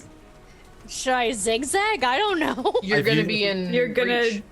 If Yeah. you zigzag, though, you'll lose your bonus action. And it's you bonus action or action to feed a potion. So you can avoid attack of opportunity by zigzagging and use your action to feed me the potion, which means you can't do anything else. Or you can take an attack of opportunity on yourself and still have an action after feeding me a potion. I might can miss. get to her. But you might take 40 plus points of damage. Except if I rolled that death save, Mars and Malia acted on the same initiative, which means that the second if I rolled low on the death save, she dies the second that Mars's action finishes, Yeah. Ooh, yeah, fair point. right? Because it's the same initiative count. I assumed it was already over. Nope, they super tied. So it's up to Mars. Mars, what do you want to do? I'm just gonna run up and give her that potion. Okay. That is going to be a 25 to hit you with the lightning sword that summons into her hand. Okay.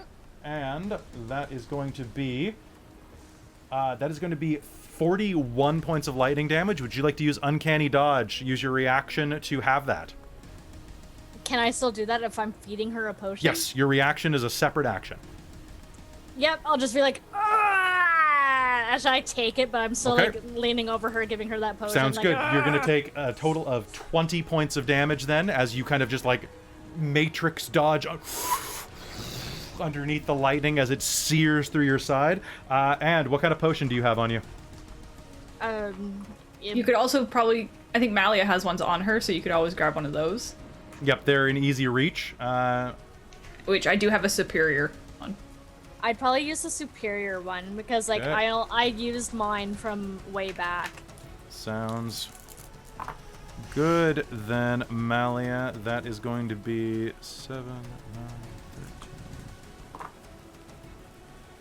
15, 16. All right, Malia, your eyes are going to flutter open with 30 hit points and Not no more. today. Not today. The first thing you see as darkness, yes, is Mars leaning over your body. Mars saved you. Oh, I love you. Mars, you still have your regular action. What would you like to do with it? Can we just know though? Was I gonna die?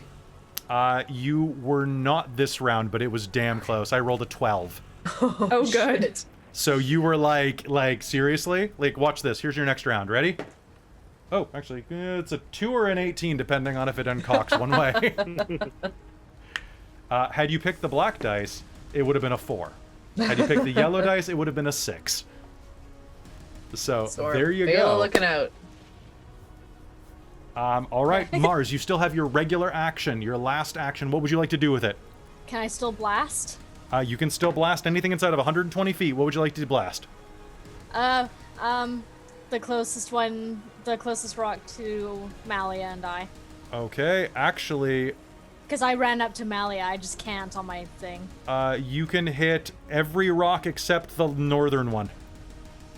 So you can hit both of these guys if you want. Like, you could do one blast to one blast to the other, and one blast.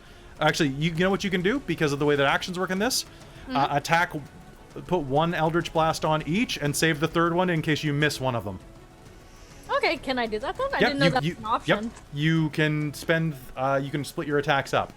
Okay, because I thought it all had to happen simultaneously. It's not like. I mean, it doesn't with like battle attacks. So I don't see why you can't do that with these type of attacks, since you can split them up among others. Okay. So then I'm gonna. It's an epic fight. I'll allow it. So I have a clear one that's 1, pink is 2, and then sparkly is 3, and that's in order for each one. Sounds good. You're right. Give it to me. So number 1 is a 21 Hit. for 6. All right, for 6 total. As you fire off the first one, it's going to strike the one that's equivalently at 9 o'clock. There's going to be a shattering sound, and it is going to break. Yes. Number 2 is a 19 to hit. A hit. Roll me damage. A 9. Another explosion of stone as another one gives way. And the last one is a 16. That is going to be... do you have determination? Yeah. Now, you have nothing to hit. So what are you aiming at with this last one? That's not true. You could technically hit the animate one.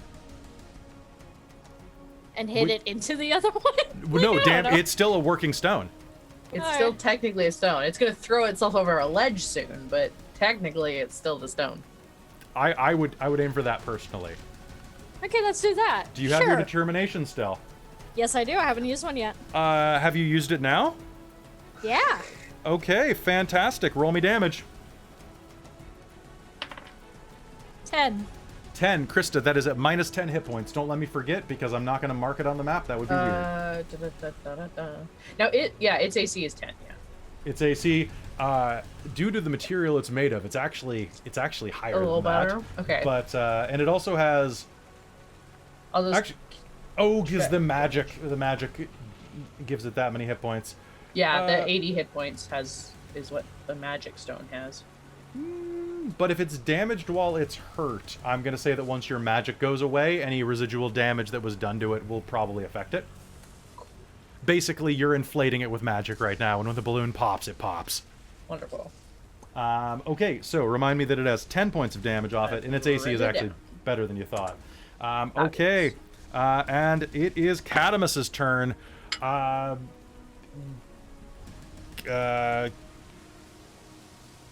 Scafrum, Get these boys some roller skates.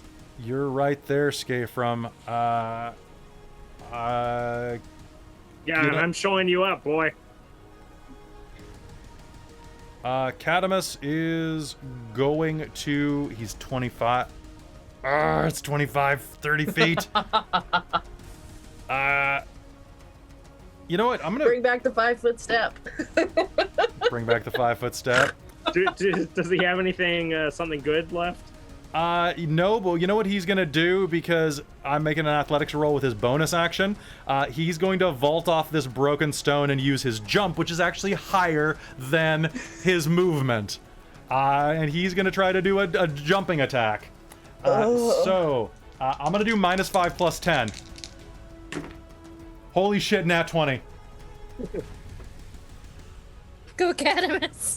He doesn't like to be showing up. Cadmus, go. Okay, Cadmus, I gotta go, roll Cadmus, his go. damage on this. Hold on. That's gonna be, for Cadamus's main attack, that is 2d12 plus 1d4.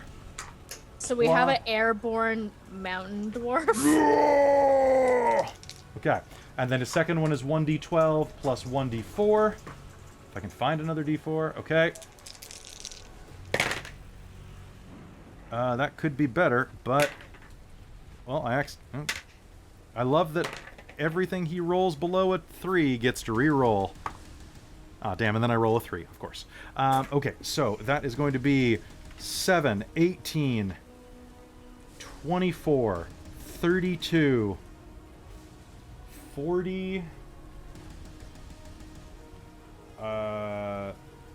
32, 52, plus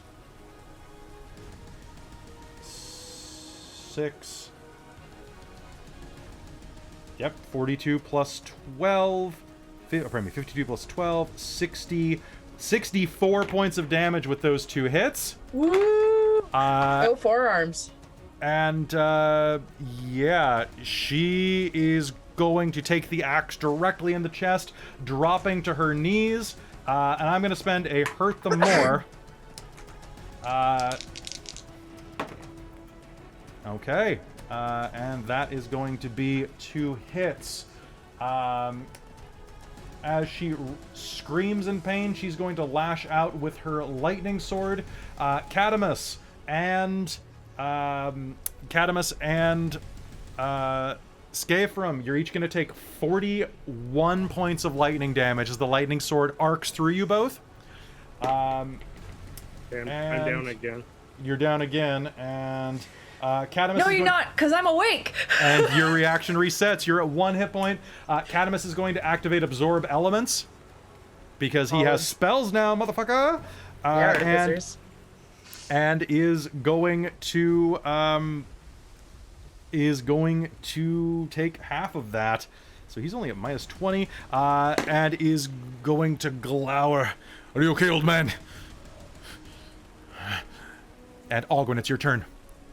Well, my rock, I'm going to use my bonus action to tell it to Stompy. Okay, so it's going to roll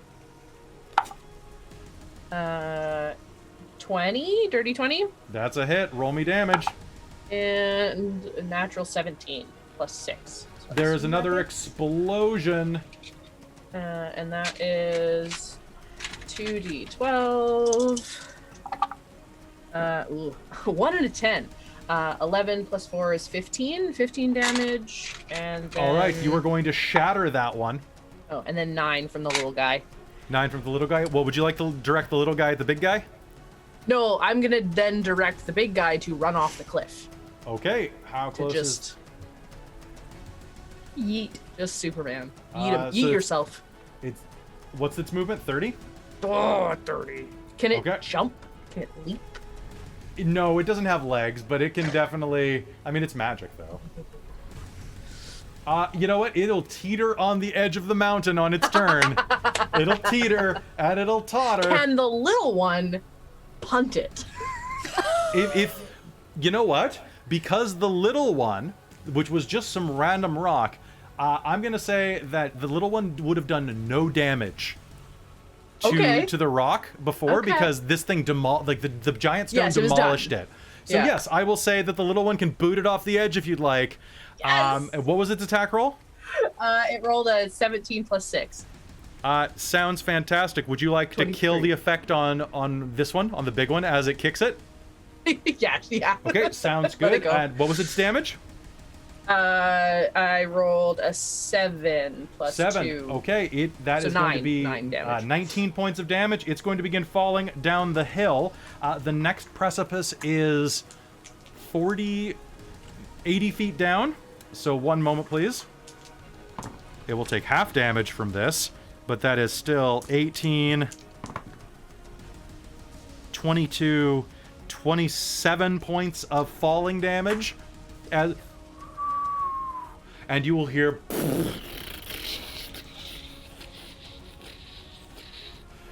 as it crashes at the bottom. That's your turn, I think, right? Or no, you still have That action. was my bonus action. That was your bonus action. All right. The Storm Queen is going to shriek. She is on her knees now, still alive somehow. She looks about as alive as Skafram. Ogwyn is going to spin around on her broom and kind of like lean back casually against it. And go, oh, poor darling, and cast Toll the Dead. All right, and I think it's 3d12, right? I get a save though, don't I? I believe so. Something good happens though, A so wisdom save, yeah. Come on, 18. you know that was a 21. And then it was an 18. Know that it was a 7 with disadvantage. Toll the Dead will work, Ogwyn. I need you to roll me that damage. Ooh, Boise. Oh, that's not very good. 13 necrotic. As the necrotic damage courses over her, she will reach up to the sky with a look of wistful sadness. The storm still brewing overhead, almost as if the storm cloud is reaching down to grab her. She tries once more to merge with the storm, but the toll is too much. But the sky begins to part, and a little streak of blue is visible through the darkness.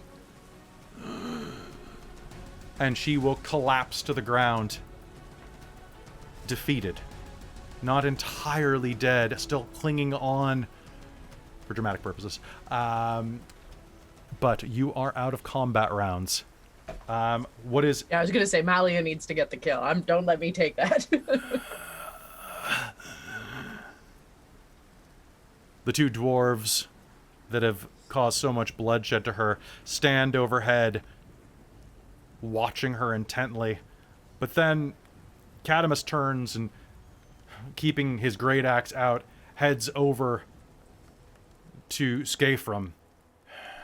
Are you alright? You look like shit. And is going to cast Cure Wounds on you. I'm gonna use Second Wind too. Cool. That was like gonna be my next one. You are going to heal... I got 18 from that. Cool, and you're going to heal another 9. Okay. All right, Malia, what do you do? What do you and Mars do? Right, is she gone or She's on her back looking up at the sky wistfully. Blood is pouring out of dozens of wounds on her. She is dying. There is nothing that can save her except you if you'd like. Dale already said to kill her basically, so Go tell her such. And there's no, like, Nyrny shard feeling or anything around here, is there? Actually, you, now that the battle is done and she begins to dissolve into mist, this time, not... As the energy bleeds out of her, you will see a purple glow in the center of her chest. And feel that familiar roil in your stomach. Malia, yeah, well, you know what, we'll give her like the kind of last, I don't know, rights, kind of give her the thought of, you tried, you didn't manage, but rest in peace in Storm's embrace, sort of thing. Can Skafram scalp her? I really want to just... She's dissipating. Yeah, like as really just wanna go Malia is into her giving her last chest. rights. I wanted to go into her chest with my hand and yank it out. Okay, so Malia, you are leaning over, giving last rites. Mars reaching in, you will see the gem on her chest, the Shard of Nyrn, and grip it, feeling the dark power wash over you. Malia, as you raise your hand for last rites and pray, Yeah, as soon as she's done talking, I'm like... "Brr." you will feel a cold hand on the side of your leg. I served her. I served her well. She betrayed me. She will betray you too. to not be her dog any longer, and you must. She weeps tears of pure rain.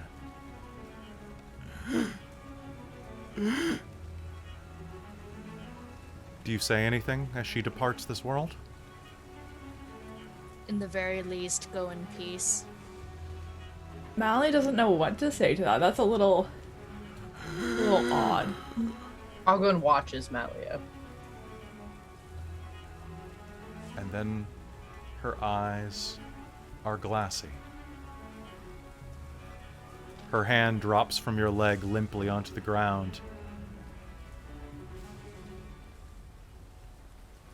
And suddenly, above you, thunder crackles. And a torrent of thunder and lightning explodes the body into motes as Mars pulls away the shard. The body explodes into tiny motes of burning ember. And then this storm of lightning, so blinding, all of you are going to gain blinding for a few moments, blinded. And the hail of lightning is going to surge over, and Mally, it's going to strike you. Not you, but the lightning rod in your hand. The hammer. Gold lightning descends from the sky, turning red as it pours into the hammer. The clouds will explode and expand, releasing only blue sky above you. Rain still falls, but the clouds have died along with the Storm Queen. Your hammer glows with divine energy. It has now achieved its final form. Your hammer is now a pure dwarven thrower. It has been bathed in the blood of the Storm Queen. It now gains that bonus against giants permanently, whether or not you use it as a melee or thrown weapon. The range is going to increase by 10 feet, and it now is a +3/+3. F yeah. Okay, one sec. I need whiteout now. Yes, you do. And with that, Skafram, you can collect bits of the moat as presents and souvenirs. Skafram, what on earth are you doing? Does Ms. It's tradition. When you kill a troll, take its head. It's a giant, though. It's not a troll. Well, I get thought, what you I killed, can. I thought you took the head from trolls that didn't come back. Well, just the top part. It's usually pretty crispy, too.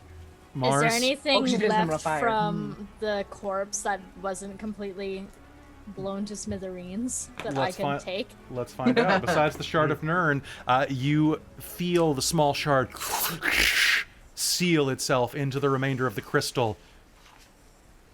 Only a few cracks left until it's completely healed.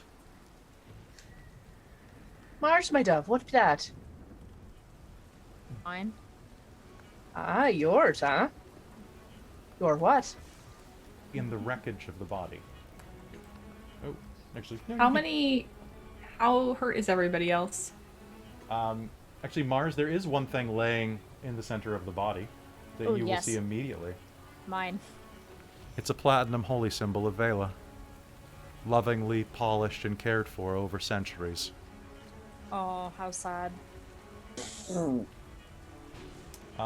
You will also find a pair of diamond earrings sized for a giant that Take. survived. Sounds good. As you pick them up, they will shrink to fit your hand. Ooh. Magic diamond earrings. They're worth way less now because now they're like an eighth of the size. You Dang just it! All right, but that is all that will survive this. Oh, that's the thing. I have to take something every session. So. This is true. As you stand on the mountaintop, the wind ripping through, Malia, you preparing to heal your friends. Cadamus will approach you. That was damn foolish. To call her out like that. You could have died! Are you listening to me? Not too bad a record, only second time. Who's gonna bring you back if you die? Well, I would hope with all the money that Zeno is hoarding that they'd be able to pay somebody to use the reagents that I have to do it. I can't take any less risk than the rest of you. I do try not to die. Try harder next time. I don't want to see it. Can Scaffram interject himself in the berating here and thrust his chest into Cadmus's and be like, "Look, lad, you're still alive," and then he'll hug Cadmus. You're still alive too, old fool. Good job. Malia will just kind of laugh and gesture everybody in close enough that she can use mass cure wounds.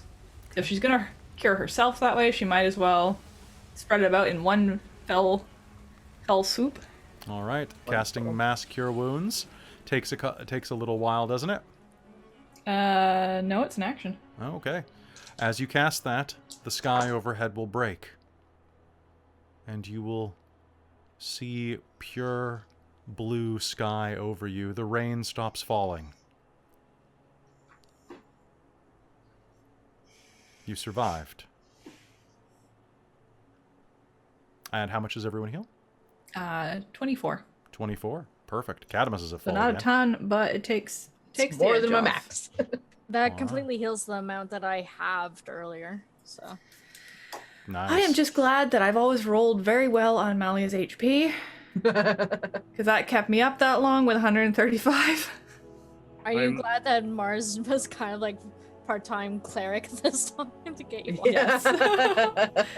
I was like, I hope somebody's gonna pull a potion off of the bandolier on me, then pour it down my throat. I was gonna, if Mars hadn't got to you, I had 50 feet of movement. You were exactly 50 feet away, and then But I was like, gonna thunder That step all away with happened you, in and then one feed you turn a thing. rotation. Well, exactly, yeah.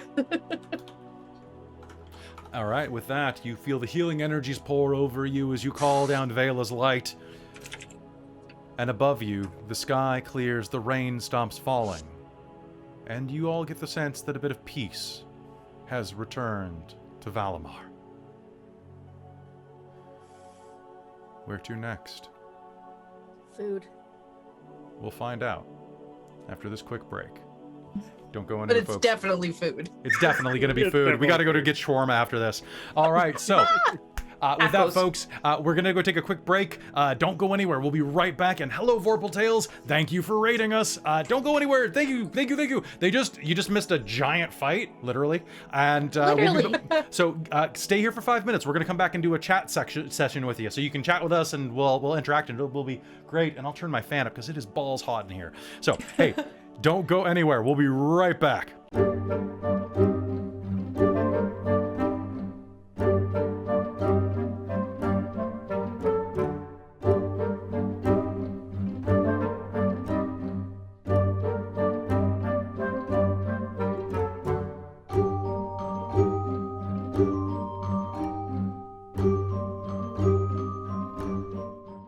Hello, everyone. Welcome back. This is the part of the program where we talk to the chat. So, hey, folks, what do you want to talk about? So, I was telling everybody before, so the modifications that I had were that the stones were channeling the energy and allowing her ascension. So, had she basically survived for like another hour, it would have been complete.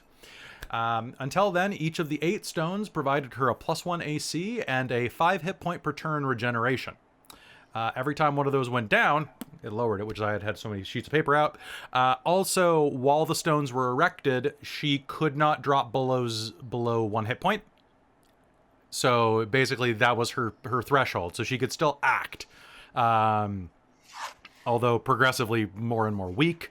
Once her stones were destroyed, if she ascended back into the clouds, she would have...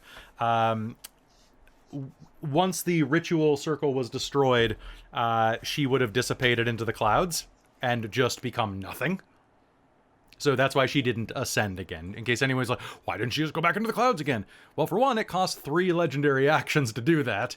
And I don't got those just laying around. I only get 3 a turn, right? So anyway, so that was them. Really good to see everybody tonight. Did you guys have fun with that big fight? Oh Yeah. yeah. Nice. It was neat because there was a puzzle component to it, and you had to still keep her attention and keep fighting her, which, I mean, I kind of feel like I did that fairly well.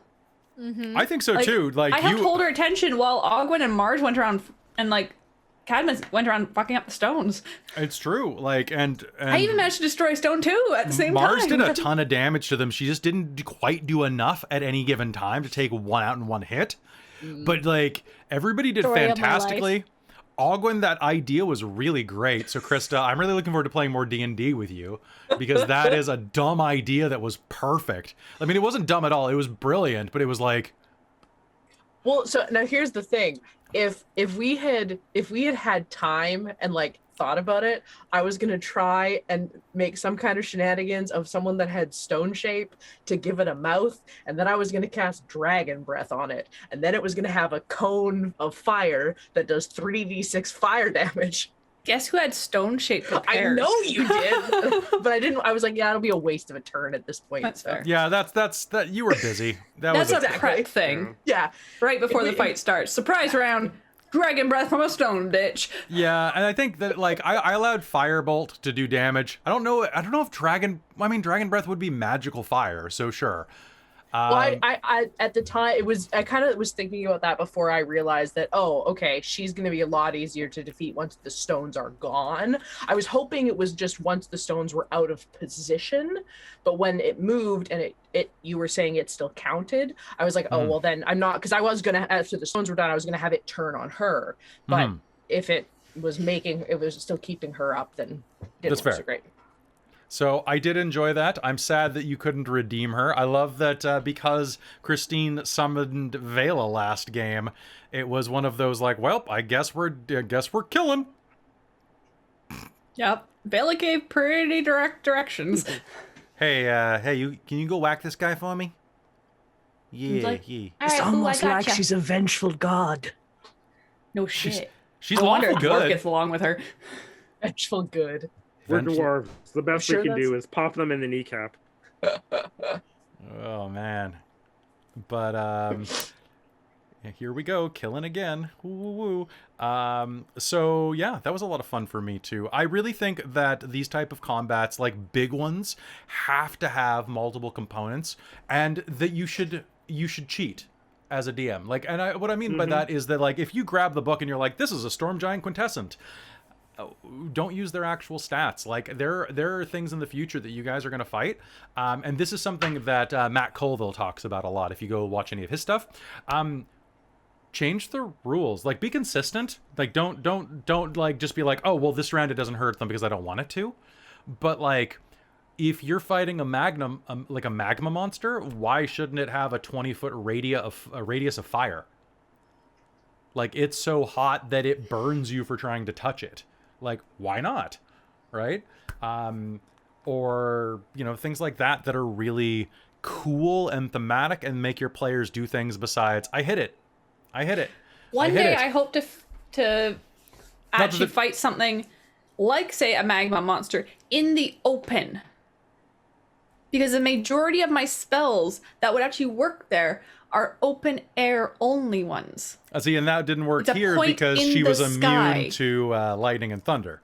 Yeah. I was like, oh, come on, really? Hey, you Both? wanted to be Got two immunities? Oh, she had more. Okay, hold on. Yeah, tell me what their Okay, immunities were. so her AC sucks, which is why I had to beef her up with the Luckily, stones. almost nothing is immune to radiant.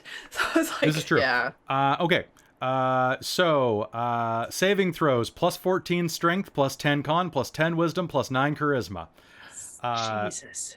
Damage resistances: cold, bludgeoning, piercing, slashing from non-magic. Damage immunities: lightning and thunder. Senses: true sight 20.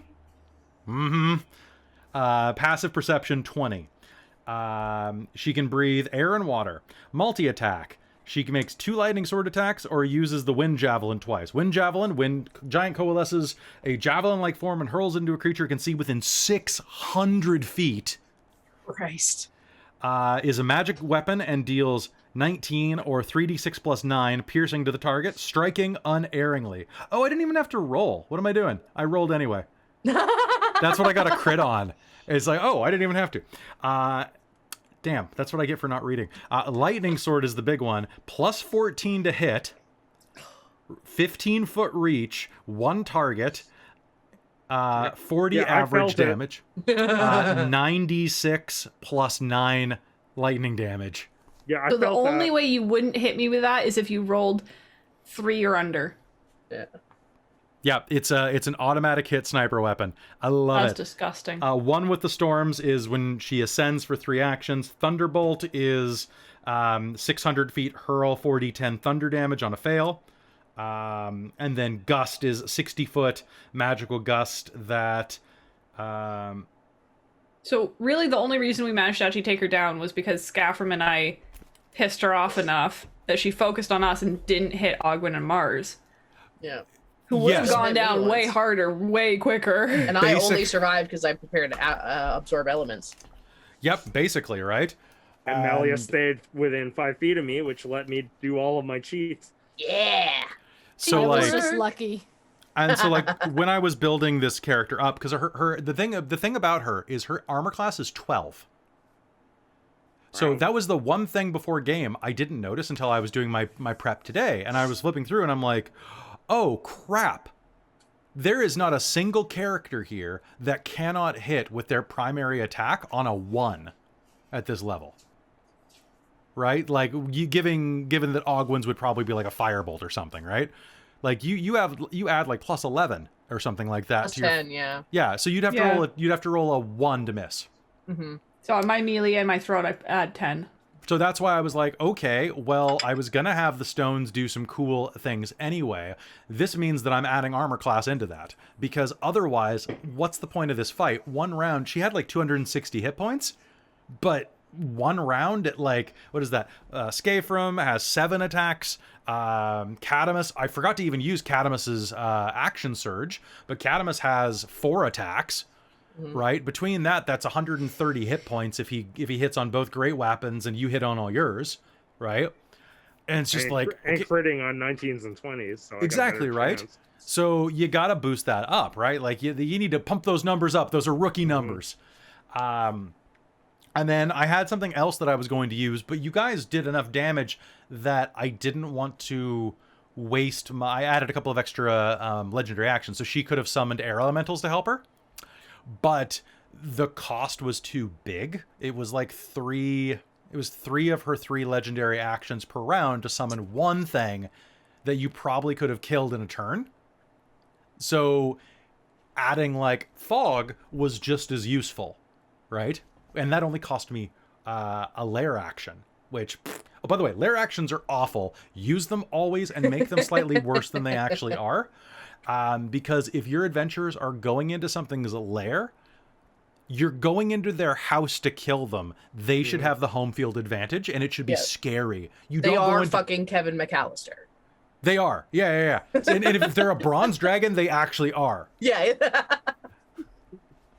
I also just realized I should have got her with Otto's Irresistible Dance, because she doesn't get a save. Oh, you don't? When it casts, you have to spend an action. Oh, really? To roll a save. So and I even knew that when I was looking at it. Well, because I was looking at it going, oh, okay, even if she makes her first save, which she probably will, she'll have wasted a turn. And I had like remembered that, but then like 2 other people's turns came, and by the time it had happened, I totally forgot. So she should have lost a turn, but okay. whatever. Well, I'm sorry. We'll say I said another hurt them more, but like, damn, that is rough. It's a 6th level spell. Like it's I was thinking, business. Yeah, fair. So we'll be hearing about that in the comments, I'm sure. Yeah. So whoops. That was my bad. It happens. I mean, it totally does. Like, here's the thing that I'm going to say to any DM that is starting out, or any storyteller, any game master who's starting out, okay? Here's the deal. All right. All of you probably went to high school. Some of you went to college or university, okay? Okay, this is how thick the player's handbook is, okay? I guarantee those of you who are doctors or masters of history or any advanced degree do not have everything in a textbook memorized. No. You just don't. Oh, hell, for the most part, you don't read your textbooks You kind of skim them, kind of. For To get example, some of the highlights. Oh, yeah, You totally. maybe read like the opening paragraph of a chapter and the closing paragraph, and if you really want to, you skim some of this So- in between. conjure woodland beings. I didn't even know that was a freaking spell. I just read that Yes. today. Did you? I knew that was one. I just flipped through this and I'm like, so here's the deal. There are some dungeon masters who will read this thing cover to cover multiple times and retain it. Personally, I don't have the time for that. And I don't have the reading focus because of my ADD to focus on something that is that mundane. If it had like a narrative weaving through it, I probably could pull it off. But I can't just do that without lots of coffee and medication. Right? So, I mean, hey, I've played like 4 or so spellcasters now, and nothing that Krista has done has been familiar. Yeah. I've been like, wait, what? That's a spell? right? Shit! So- I need to play this. And this is why my one rule for D&D is you don't have to know anybody else's rules, but you need to know your own. Okay? So you need to know your own character rules, and if you make a mistake because you forgot one of your things and I didn't correct you, it's not my fault, it's your fault. Yeah. Right? So, and Acts of warning. I forget. yeah. So now if I remind you, you're an NPC, I'm going to remind you so you get max, right? But yes, like, and I retain a lot of DM specific knowledge too, but I don't retain all of it. And that's the thing about this, which is why it's always interesting to play with another player or another DM, like my friend Way or David Way, same guy. Who but might actually have the book memorized. He has a lot of it memorized because he runs it so often and for so many different people that he has to know it to be able to explain it to randos on the street. I don't do that. I play with my friends and people that I really love and respect. So I really focus on trying to come up with a cool, compelling story. And I do something that a lot of these books don't. Now, here's a little pro tip coming from a professor of storytelling, because I gotta flex occasionally that I am actually a professor of storytelling. Game story should have foreshadowing. So always foreshadow. Yeah. False foreshadow too, which I guess is lamplighting. But anyway, Red herring-ing? red herring. I mean, herring. I've had Divine Strike since 8th level. I still forget about it almost every feckin' turn. Exactly. Sometimes it'll sink in your head. Chat, you're absolutely right. It's a lot of noise, and that's why I like really low drama systems or like. So I was lucky enough that Michael does all of our art. So like all of the frames here, all of our graphic design. Pardon me, not our art, our graphic design. He works with the art assets that we purchase. But he was really busy over the past couple weeks, so he was not able to do some of the work for the things we did for Onyx Path. So for Onyx PathCon, I used his designs and then kind of like remixed them into something that was like pretty good. They were pretty good. They weren't as good as his stuff, but they held up. They were B-sides. I'm okay with that. But I was playing around with layout because we had odd numbers of players. So I'm really excited that one of those layouts looked really good with an odd arrangement of our squares, because there's a game over here called Oculus that I've been dying to run, but it's 3 players max, including the DM. Ooh. Yeah, they include that. It's 2 to 3 players. So either it's a 1-on-1 game or a 1-on-2, and that's it. And I'm really excited about that because it's a horror game where you are playing basically any type of dramatic melancholy horror. So anything by what's his name? The guy that did The Haunting of Hill House and Oculus. Like those type of like dramatic horror stories. And like the entire mechanic is you do things, but to stay alive, you have to come up with traumatic events that happened in your past that have led to this moment, or else you die. Because it's like, because you're being chased by a knife-wielding maniac, but he's actually a metaphor for your own guilt at cheating on your spouse. Or something like that. Like everything's a metaphor in this game. It's so good. I think I heard somebody talking about this on TikTok the other day. It's Because that sounds very familiar. so. Actually, I've got 2 books that I want to show off because I kickstarted these. So Quietus, right here, and not only does it have great art design and it's just a really cool book, but like it's really rad because it's all about melancholy horror that's designed to run about like 2 hours. So you can be sure that when I have some free time again, I'm gonna run a couple one-shots. Hell yeah. And then the other thing that I just got that is not really something... so also, hello Raiders. Good to see you here. We're just doing a mid-break chat, then we'll get back to gaming. I've got the hiccups now. I backed this, and this isn't really something for the... Well, it's something for the channel in game design, but this is a book of LARPs called Crescendo Giocoso, a live-action role playset that is designed to be a series of LARPs based on music. So, Whoa. yes, it is a series of role-playing games, all of which have music as a primary function of them, and is designed to like resemble like an opera playbook slash. It's really weird. It's like it's got tons of these. Like, it's so cool. The Italian Chamber Orchestra and Oscar Beefy are the ones who wrote that. I'm really excited to be looking through there. Oh no, it's the musical episode. Everything needs an musical episode. Scatter. You act like I haven't done that before. Twice now. That's for... Oh, hey, something fell out of this. It's a photo of all of the... So it's Nordic LARP too. So it's like the super high drama LARPs, which I love. And Christy, did you ever play any of those that I ran? Because Michael was in a couple. Those were amazing. I have NPC'd, I think, in 2 sessions of your LARP, and that's it. So the Nordic LARPs that I used to run occasionally are like, they're high drama LARPs, so they're basically like no system at all. It's improv acting with a couple of basic rules to govern the acting, but it's got really cool effects. So like it's improv acting, and the Nordic LARP is the type where when you hear about LARPers going overboard, if you don't have safeguards, that is what it can be. Yeah. Because Nordic LARP is the type where, like, depending on your game, in most LARPs, there is a no touching policy. In Nordic LARPs, you can get handsy in multiple ways with each other depending on consent policies. Like, from making out to shoving. And things like that. I mean, we did like a limited hands-on policy, like, you know, you can shake hands, you can touch with consent type of thing.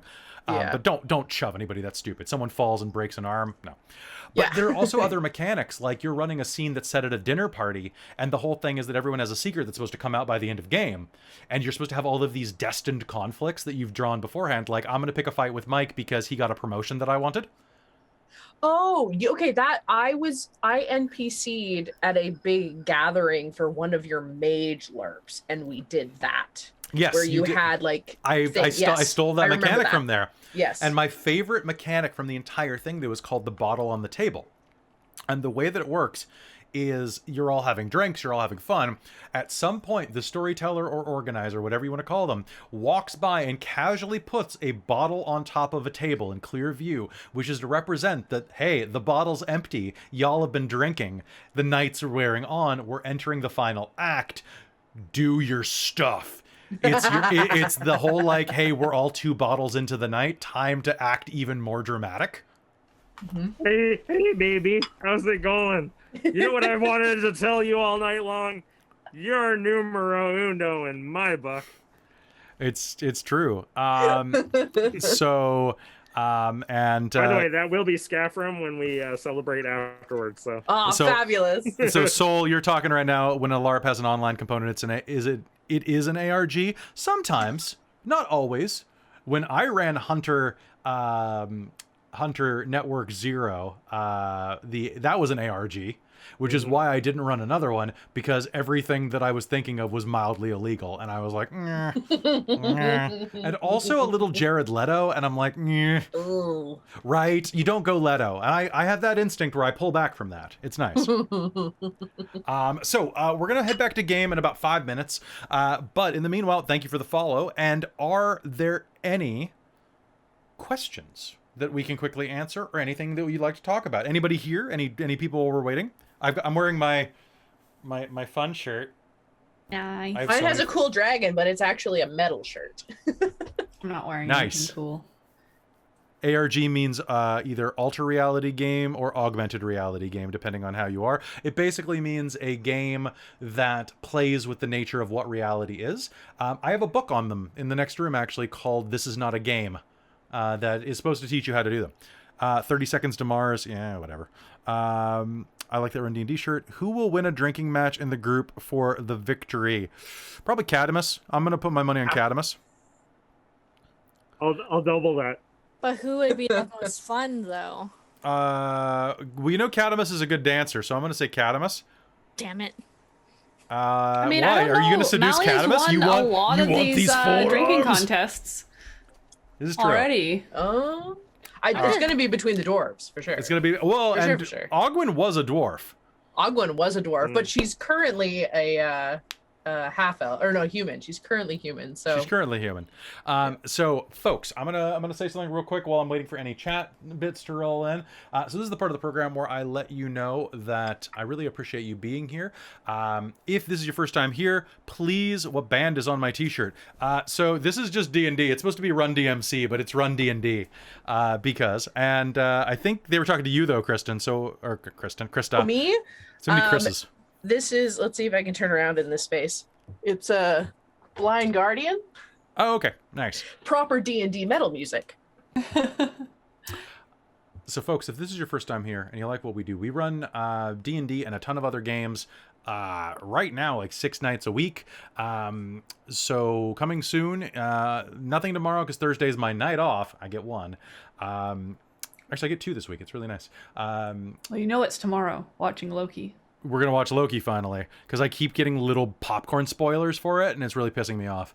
You need to was stay off social media. Very I can't. entertaining. It's part of my job. So on Friday, Reign of Emeries returns, which will be fantastic. On Sunday, Amy is back with Ghosts of Saltmarsh. Monday is going to be Rime of the Frost Maiden again, which is coming to its conclusion, and I am so excited to wrap that up and start prepping on a little Call of Cthulhu game to act as an aperitif for Wild Beyond the Witchlight, which I will announce the cast for sometime in the coming weeks. I have to fill one more space, and I have to hear back from my chosen chemistry project there. But it's going to be fantastic, and then I got to go buy a lot of art for that. Speaking of which, hey, if you like what we do here, give us a subscription over on YouTube. It's free. They don't stop you. They don't care. Go subscribe over there. If you're watching on YouTube right now, click the button. Click the damn button. Don't click the bell. Click the bell if you want to. I'm not do what you want. I'm not a cop. I'm not your dad. I'm not your dad. Am I your dad? If so, I'm going to keep your allowance, and I'm going to spend it on subs. I do want to say that if you have some extra pocket change, we do accept subscriptions in the chat here on Twitch. But if you want to support the channel, there are 2 fun ways to do that. One is to go to our TeePublic store, or our Redbubble. TeePublic is the better store, and get some cool t-shirts. There will be more uploading very soon, including the legendary Guccifer shirt. In 2 different versions. Have you unleashed it yet? I have not. I've been so busy. I'm a little behind on stuff. That's good. They can wait for it. They can wait for it. Guccifer it's comes so when. good that it's like Christmas. What You types can't of have it too subs? soon. That's true. And then if you are in the habit of dropping a bunch of subs on Twitch, I would remind you that we also have a Patreon, and Patreon actually is the better bang for your buck if you want to support us. Because we get like 97% instead of 50% of what you give. And it also gives you some exclusive stuff, like you get credits at the end of videos and stuff like that. I don't want to, I'm not begging. I've got to buy a bunch of art for the upcoming games, and good art is expensive. Also, pay your artists. Pay your artists, please. Pay them what they're worth. That was one thing that came up. I was on a panel for Onyx PathCon, and that was one of the things that came up was when you use artists, pay them. As a lot of people, Hailiiz, the wonderful person who did the art for this, raised her prices because she has been featured on Critical Role and has been doing all sorts of fantastic stuff. You should never pay anyone an exposure charge, Nabal, and I'm tempted to time you out for that, buddy, because I know who you are. No, Don't get me started. You not die get me from started. exposure. Mm. Exposure kills. Right? I think like all of us in this stream right now are all people that have skills that people try to exploit. So It's true. Pay your artists as much as possible when you can afford to. But she raised her prices to an even amount and got flamed on Twitter for it by someone who was like, "Well, I want you to do this art for me for like $10." Her art is in the hundreds of dollars because it like look at Malia and Mars's art. That's amazing Like, art. look at the gorgeous like skin tone and all that. Like, that's layers and layers of work.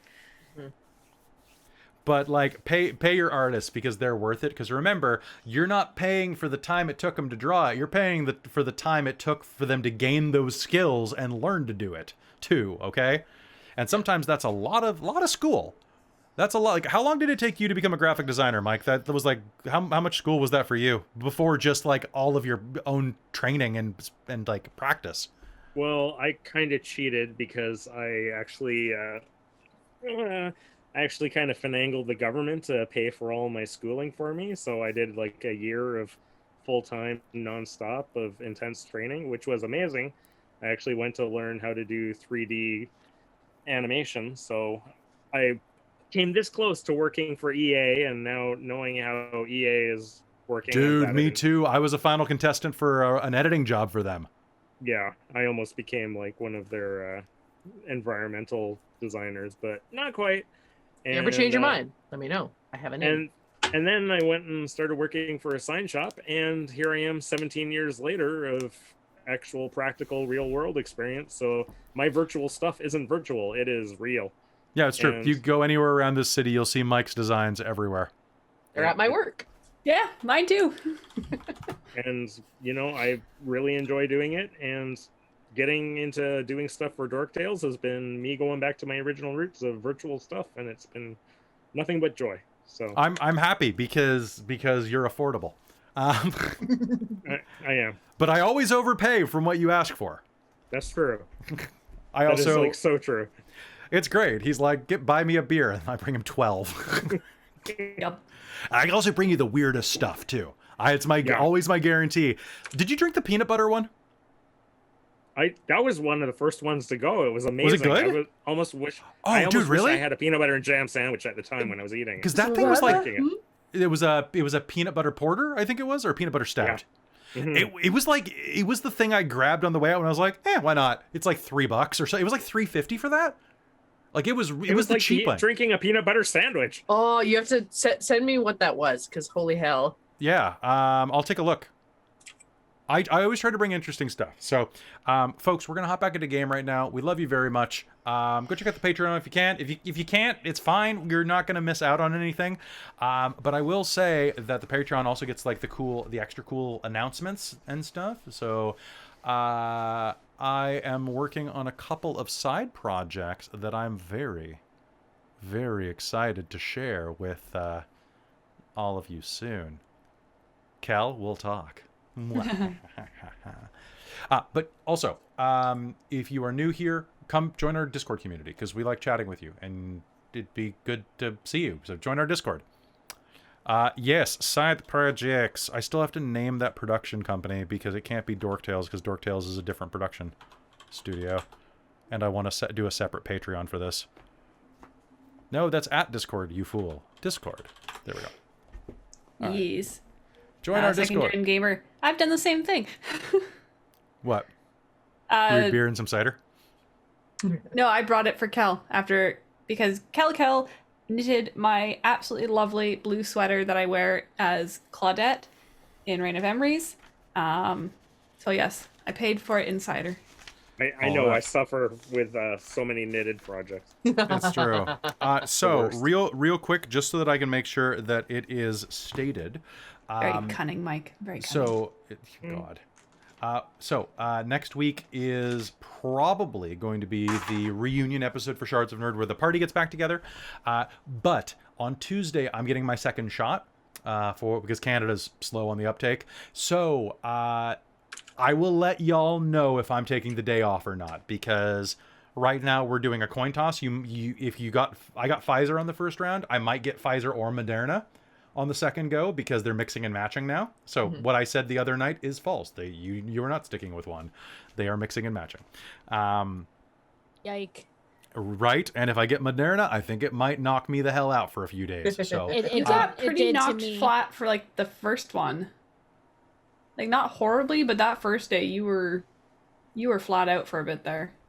And then you had kind of delayed exhaustion the next day. My true. next day was like the pain was intense. the from arm was Moderna. rough. Like Pfizer hurt. Yeah. That first day after, that was interesting. I had to call in to work and be like, I can't go. You're all a bunch of babies. I woke up earlier you- than I usually do, and then cleaned my entire house the day after I got. I my hope the shots. second one is rough for both of you. It might. But mind you, I'm also that person that like gets flu shots, and everyone else is like, "Oh my god, my arm hurts." I felt so exhausted for like 2 days afterwards, and I'm like, "I got new vaccine stuffs and new antibodies." Don't wish it's Very rough weird. for me, because if it's rough for me, that'll be Canada Day, and that means I'm not going Yeah. on a picnic. Oh, that's right. Oh, we Yeah, gotta you talk deserve about. a picnic. We gotta talk about that. Hold on. Yeah. Uh, Flu shots never bugged me, 'Kay. but Yeah. this one wasn't. Probably didn't help that I hadn't been feeling well that week anyways, so. All right, folks, let's head back in to. I almost forgot what the game title was called. I almost said Reign of Memories because I was thinking about Friday. All right, welcome back to Shards of Nyrn in a 3, a 2, a 1. You're baking a cake? Sorry. Nice. Nice cake. She got that cake. Cheesecake? Cheesecake. Cake. Everyone except Kelly. What? Is everyone here Canadians? Yeah, everyone except for me, and like it's a You're practically Naturalized. Canadian. it's a sexually transmitted condition, so like I'm very Canadian. Mm. I get mad syrup. I get mad beefer, I guess is something you could say. I get mad moose. No. I get mad loony. I don't get mad loony. I get very few loony because I'm a professional streamer right now. Very few loony. Very small. Very few loony. I get puny loony. All right, so folks, let's head back into game in 3, a 2, a 1.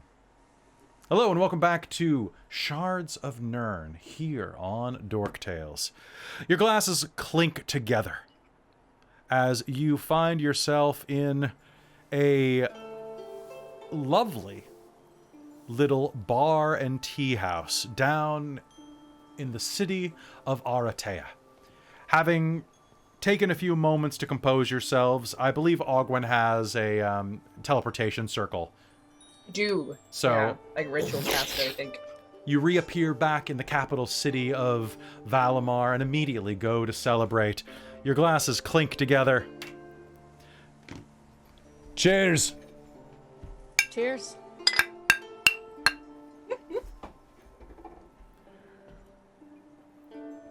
You almost died, Cadamus says, thrusting a finger out at you as a gnomish woman named Effia refills his mug as he's drinking. Oh! Almost doesn't count.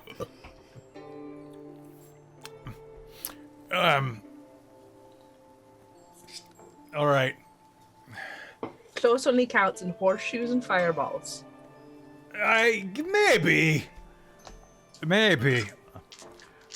But it also counts in how close you get to the floor when I drink y'all under the table. Ha! In your dreams. Oh, is it on, Sunswarn?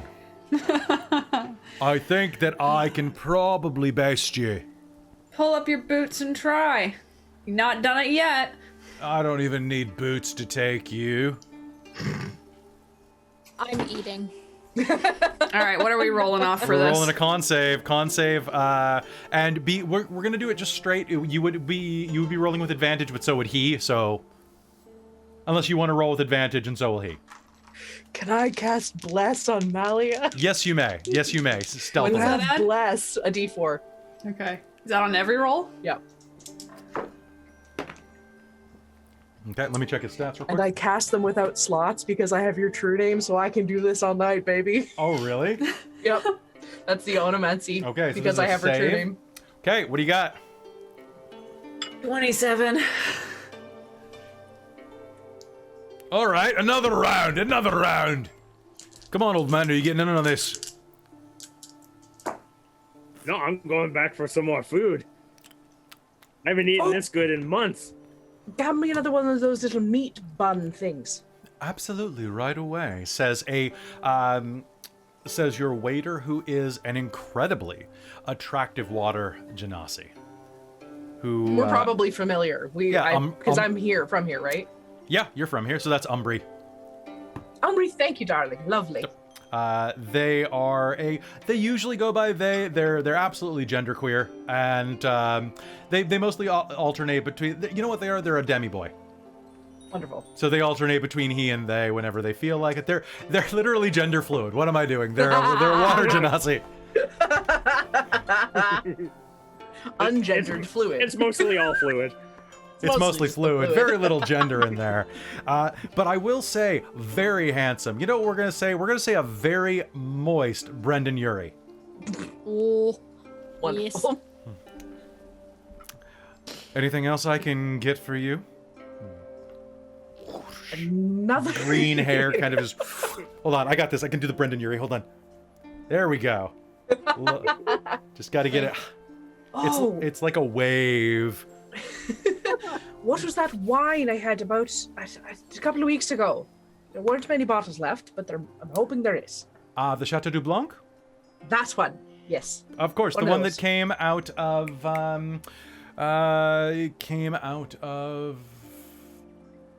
Truffleland, of course. I'll bring that right away. Thank you, darling. Is it worth it to do a roll for how drunk I am? If you are drinking significantly, yes. You can heck join yeah. us in our con saves.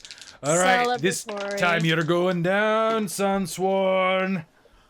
14? 23. 27. Shit. I am the king of this mountain. How does he add 7 to a con save? I had 9. Jesus. Mountain, Oh, you're proficient in it. Mountain. Come on, drink it down. Come on, you can do this. Come on, little Sunsworn. Wait, no, wait, what is Malia drinking? Some Ale of dwarven some sort. lager, actually. So this is going to be a dwarven lager from this little upstart company called Mad Mountain Brewery. Now, you see, this is from this little upstart company called Mad Mountain Brewery. They just got in recently, and it's just lovely. Well, it's all shite. It's weak, is what it is. Oh, it's weak, is it now? It's weak, just Wonderful. like Malia. I'll take Malia's drink and drink it. I'm dropping Malia's bless. I'm Nice. using Bane on.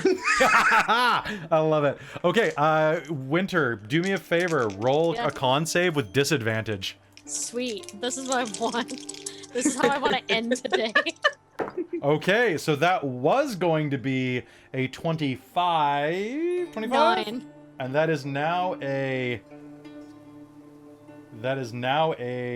9.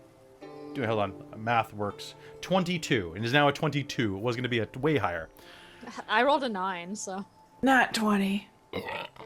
So 24. What? -4 from your roll. Not you. I did. Okay, good. I rolled a 4 on that, actually. Yes. So, Can't hold it? Wow. oh, Maybe you should go back to the kids' table. They've got the watered down stuff. is that a height joke? No, so you can't hold your liquor joke. I would drink you under that table. You've been trying, I haven't seen anything yet. Oh, you can't handle what I'd show you. I don't think she wants to. It will be that as it may. Another one. Another round. Oh, Yeah. Scaffram, it's been so long since I've been around dwarves. Missed More. this. More. I rolled the d4 across the room, so that's going to come back to haunt me later, literally. Caltrops. Dirty 20. Dirty 20. He is going to match, or actually going to beat you. He's going to get a 21 with that -3. 7. So basically, he's just keeping pace with you. 7. Oh man, you are going You're to so be. tanked. You are officially like. You're like probably about 6 shots into the night, is where you're feeling right now. Right? I'm not going to assume Winter's drinking capacity, but I'm gonna say like you're cruising. You're like the room is spinning a bit. And you're just feeling really warm and cuddly. You can hear dogs barking in the distance because there are tons of stray dogs. You can't ruin the game, Charlie. We're at a place with dogs. Where's the puppy? So you used to be a dwarf. Is that right? No. Yeah, No. you used to be a dwarf too. Then Mars, you used to be a dwarf. Is that what you were before you became a tiefling? I do hear that the horns grow in. Did it stretch you out as well? Or is that what your little stone her does? beard fell right off. Oh no! What No. a tragedy. No, I. Oh, you know, I could probably build you. Human. I could. You're human. Is it the stone that gave you the horns? Did the horns bring you the stone? No. No, to which one? Another plate Huh? of fresh meat for everyone. So like Thank you, darling. chicken on a stick, basically some yakiniku over here. Chicken! Or yaki- Delicious. Malia is gonna get in there at that food. Wow. Gaffron's yeah. lighting up his pipe. Oh, No. Look at that. The two parents like sitting over on the side drinking like tea and smoking. so how old No. are you? You look like. I mean, you look like a Oh human. please, tell a woman how old she looks. Well, if you lived a bunch of lives, you look like a human baby. Me? This is true. Yeah, how old are you? Yeah, how old are you, Mars? 23. 23. Wait, was Wee I babby. 23? Am I 23 plus like 3 years experience? Well, I think she has way more than 3 years experience, but I've met fruit flies that are older. game has been going on for about a year, so Yeah, When- that's gonna be her answer, but she's actually like 25. when's your birthday? Is it because what is it right now? Oh crap! What season is it? What season is it, guys? I forgot.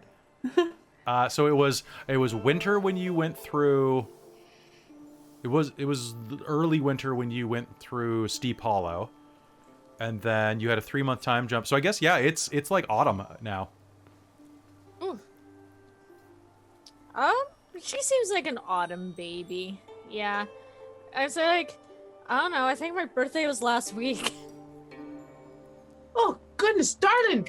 Whatever sweets you have, bring them. Yay! Absolutely, I'm happy to. It's your birthday.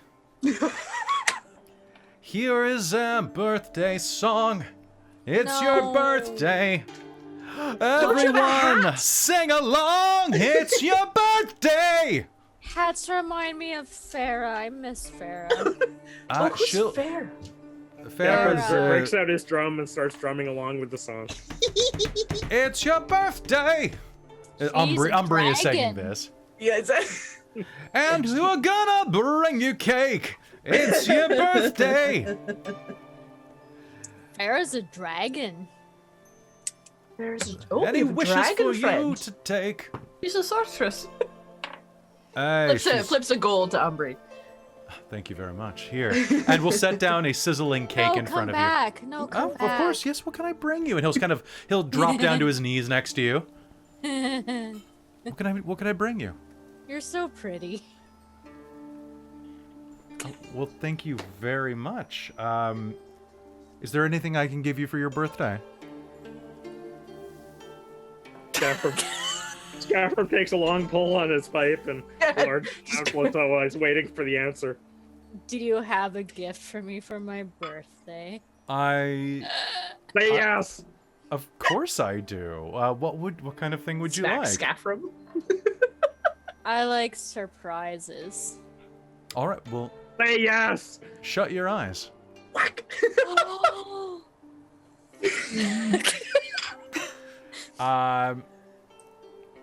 Look at this. Look at this. They're blossoming right before our eyes.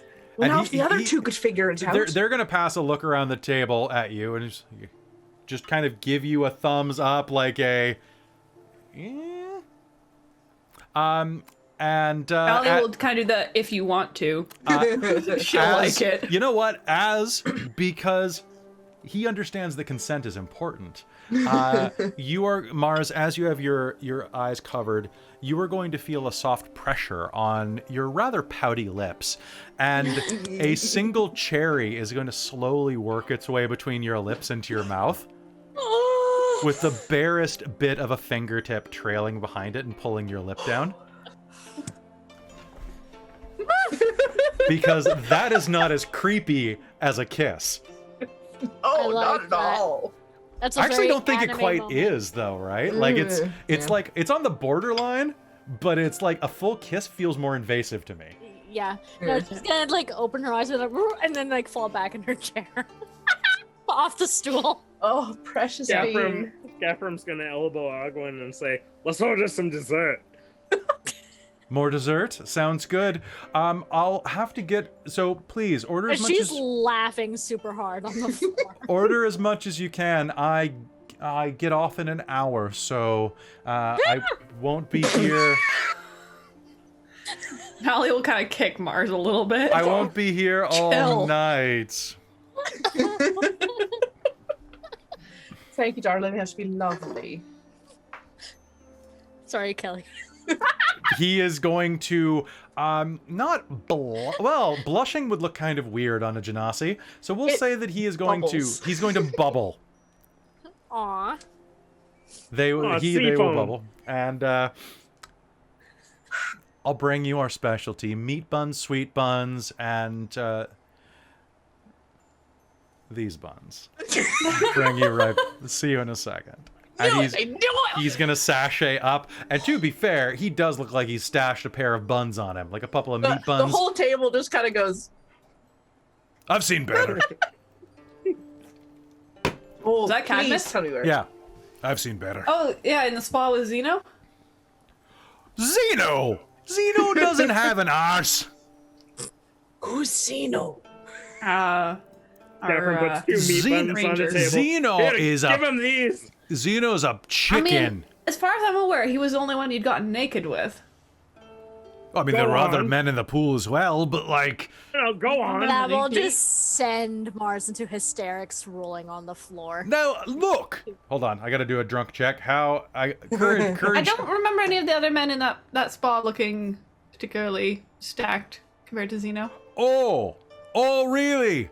Not a big, strong one who looks a little like this. And Cadmus is going to stand up and try this, and he's going to flex his ass right next to your face. Try it. Try it. You can bounce your bloody hammer off of it. Do you teach him that one, Scaffram? He's still working Mallory's on just it. gonna start dying laughing, I think. Look at it.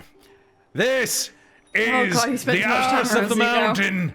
And he's gonna start going into Dwarven because he's he's just had enough to drink to get belligerent. It's fun thing about Cadmus, if you watch the show, the angrier or drunker he gets, the more Scottish he gets. So his accent's really light when he's not angry or embarrassed. Ugh. Does he start speaking Dwarven? He does speak speaking Dwarven. This is the greatest arse in all of the mountains. Mallory's gonna zap him with like a lightning fingertip. Oh She my god. figured that she could do that. Oh, you're just jealous, Sunsworn. Oh, Kelly, he's totally doing the thing from Mulan where like the guy comes out onto the rock. It's just like, and I'm king of the rock. I'm king of the mountain. King of the rock. King of the rock. And there's nothing you sissies can do about it.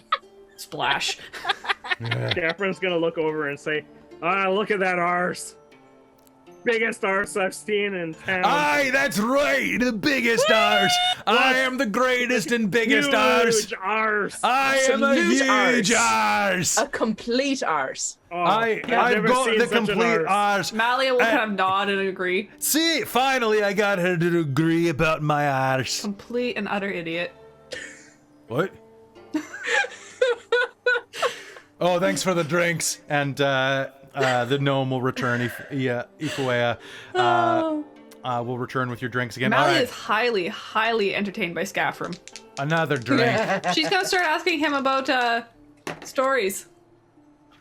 Oh, you want to hear stories? Oh yeah.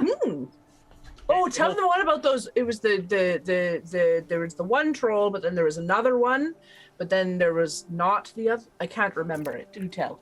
Gaffram's gonna fish out a big handful of like parchment papers that he's kept lovingly in his armor from Ogwyn, so they could like catch up with each other. It's like, oh, let's see. There was the time when, and he'll start bursting into like reminiscing about certain letters and stuff. She's gonna pull out the same thing that's like all really neatly folded in like a little bundle and just like, come them out and start going through all of them.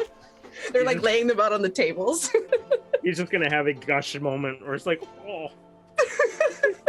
Well, they seem rather distracted now, so Malia's gonna lean over to Cadmus and be like, "So, do you know how long they've been dating?" I know, right? Maybe they should just fess up and get married. You know, we've never met. You guys should. You've never what? We've never met. This is the first time we've met. In person. Why? So you've been in a long-distance relationship? Well, good thing that you weren't catfished. Well, I guess you kind of were. You're actually a human now. I guess I was a dwarf when we started talking.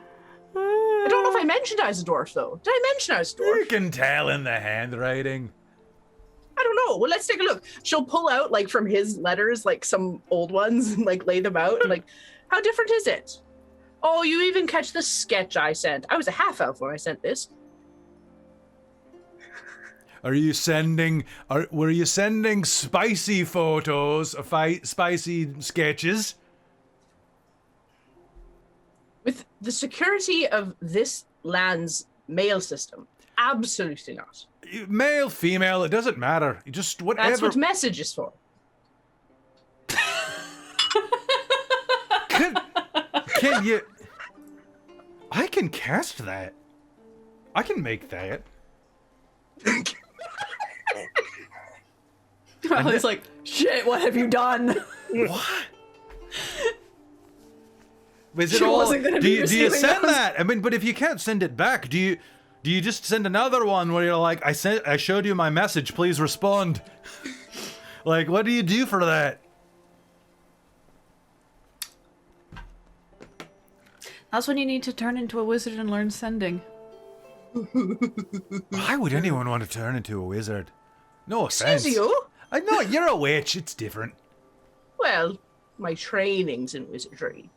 I just... So witchcraft and wizardry. Yes, I'm whole school unto myself. Ah, the one that they were talking about, Lunaria. Aye. Hey, that one, the one over there, they got us in this whole mess. I gotta admit, at the end of this, they said that if we took care of the giant, they'd fix the Duchess up. I cannot wait. I cannot wait to be back in the sky. Never thought I'd say that. Leaving the Well, mountain. I guess you are in the sky right now. I suppose so, but like, I'm not in control of it. Hell, is anybody in control of this island? Or does it just kind of go wherever it wants? Yeah, it goes wherever it wants. Well, aye, it sort of floats its own way. See, I mean, you can borrow my broom for a bit if you like. It sounds a wee bit personal, really. Oh no, it's like a horse. You can end it like Yeah, there's it's a rules of horse with a relationship. very small surface area, though. Like that. I'm sorry. Someone's afraid of getting splinters in his arse. in his perfect arse. Hey, why would I want to risk a national treasure for a broom when I can? You know, I'm a little offended that you think I would allow splinters on this beautiful piece of wood. Oh, so It is perfectly tended. You tend to that wood regularly, do you? I do. You wax the wood. At least it's getting tended to, unlike some people's wood. Which is why I'm saying that you and Scafram should probably finally go and play. Scafram will fling a silver coin across the table and said, "Here, drop this in your treasure hole." Well, I don't know where you would have gotten this, but you. I'm serious. Scafram, you can't remain a bachelor for the rest of your life. And the best part... Where do you think my son came from? Yeah, aren't you a widower? Aye. Aye. Well, for the rest of your life, you might as well have a companion. Or hell, for the rest of her life, because she's only a human. Which means that There's this one, I suppose. Aye, it makes marriage nice and easy. Especially But the I way... suppose we could say the same to you, couldn't we? And she'll like look pointedly Academics. between. I'm not interested in Mars. No, of course not. I know, that's Not how I Mars, feel, definitely Mars. not Mars. Mars is lovely. Don't say a word. Oh, now you want Mars. Mars is lovely. Mars, I think he's agree. eyeing you. Well, no, I want my decanter back. Oh, why? You want See, the decanter practical back? thinker Scaffram is, unlike some Oh, people it's with their head in the because he's... clouds. You know why? It's because we have a saying in the mountain. It's because he's so damn thirsty. Ah! Well, that's what he wants the decanter back, right? Ah, because he's thirsty.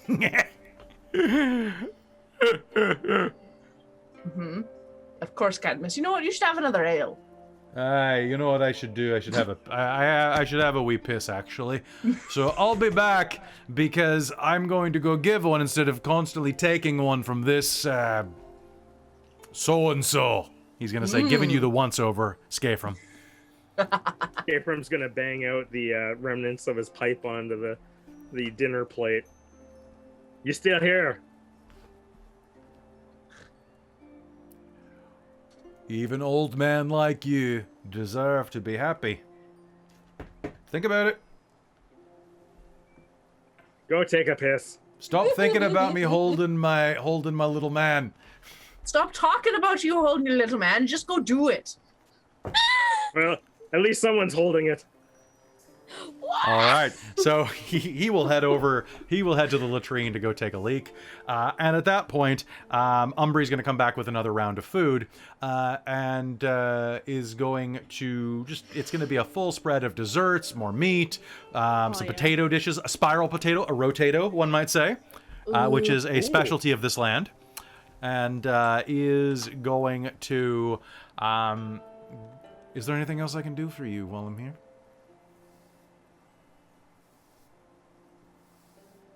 Just continue being your lovely self.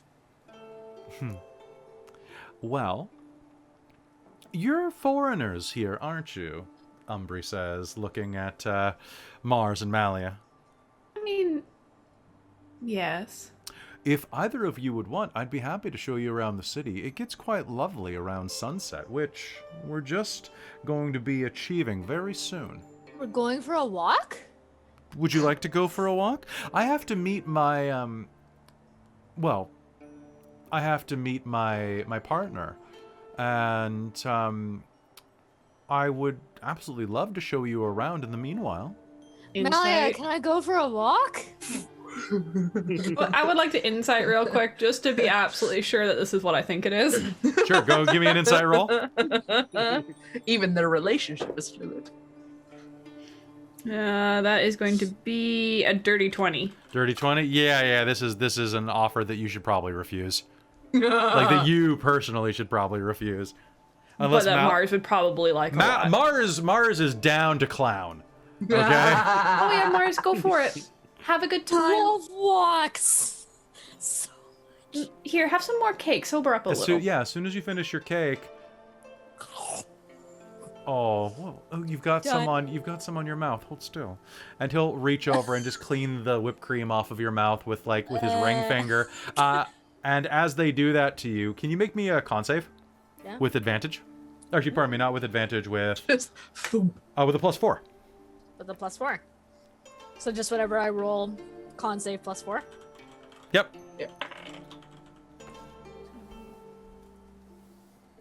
17. Cool. You're going to sober up enough that you're just like fun. I'm always fun. You're always fun, but you can make your own legal choices at this point. Woo! You're just in a good mood. Of course I am. We just defeated Storm Queen. We did. It's true. Did you? You were the ones who took out. We could see the light show from here at Mount Epistos. Oh, she did a wonderful job. Yeah. Oh. What a hero. Let's For go a for a fine walk. time celebrating with this lovely ale. Mars is not as into ale, though. No. I like wine. Ogwin probably knows this is like Umbri and their partner. Like, Umbri this and is their partner Kata, who is another Genasi. With a name like Kata, would that be an air or fire Genasi? Fire, because that would be so much funnier. The water Cool. and fire. They're Oh, very steamy. steamy. Right? They're on again, That's right. off again, on again, off again, like poly lovers. So Yeah. Ogwin will, wherever they were staying, I know we were there. Just make sure she gets back to this, and this. Absolutely. Do you want to go for a walk? I'm just about to clock out. Yeah. Have fun. Happy birthday. Oh, I'm sure Happy. it will be. Whose birthday is it? Yours. Yours. But- Cool. I mean, yours was last week, but All right. Sweet. that's what you said. Mars, as you, if you get up and leave the party in a couple of minutes, the festivities continue. You keep eating and drinking. The sound of a string and instrument keeps playing rhythmed, soothing music in the background. And you'll be taken on a walk through the streets of Eretea, where you will meet a absolutely stunning, fiery-haired Genasi midway through the walk. Whoa. Who looks, I'm gonna say, kind of like, if this is Brendan Urie, that's, I don't know, Tilda Swinton? No, Scarlett Johansson. Androgynous Scarlett Jo. Yeah. Yeah. Yeah. And, Kata, it's so wonderful to see you. Look, I brought a friend. Oh, I see that you did. It's... How tall are they? So she... Kata is about 5'4", and Umbri's about 5'9". Okay, cool. So they're pretty close to her. Neat. So it's Mars's birthday here. Oh, Mars, you're very pretty. That's what they all say. I Except thought for that. the one guy. Well, fuck that guy. No. Well, I was thinking that if you wanted to, we were going to head back to my place and enjoy a nice bottle of wine. I love wine. Great. Cool. And she is going to walk up and say happy birthday and give you a big hug. I like And as she is hugging you, she will lean in and put her lips right next to your ear and say, the safe word is Tarask.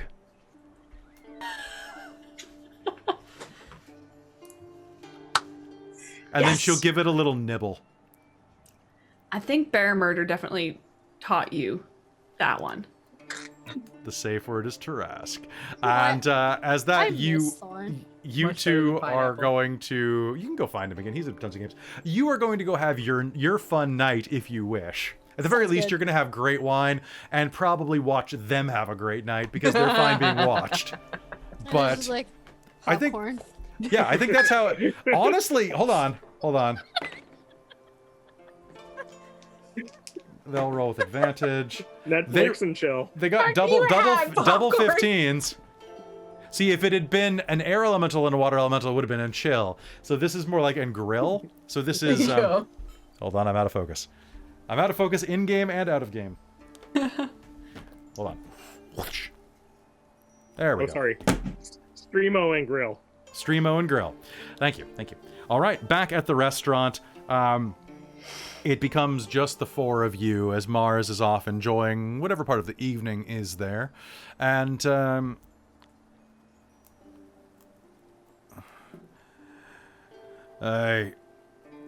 well, it's probably getting past your bedtime, old man. It's already night. We're going to be leaving bright and early tomorrow, probably. Where are you headed after this? Cadamus will say to you. I didn't really have any plans. I always wanted to be a giant killer, and I guess I have. Aye. Well, what about you, Ogwyn? Oh, well, I have my shop in town. Haven't really been on an adventure in quite some time. This was quite exciting for me, I'll be honest. But, Are you going to I'll keep be sticking. adventuring?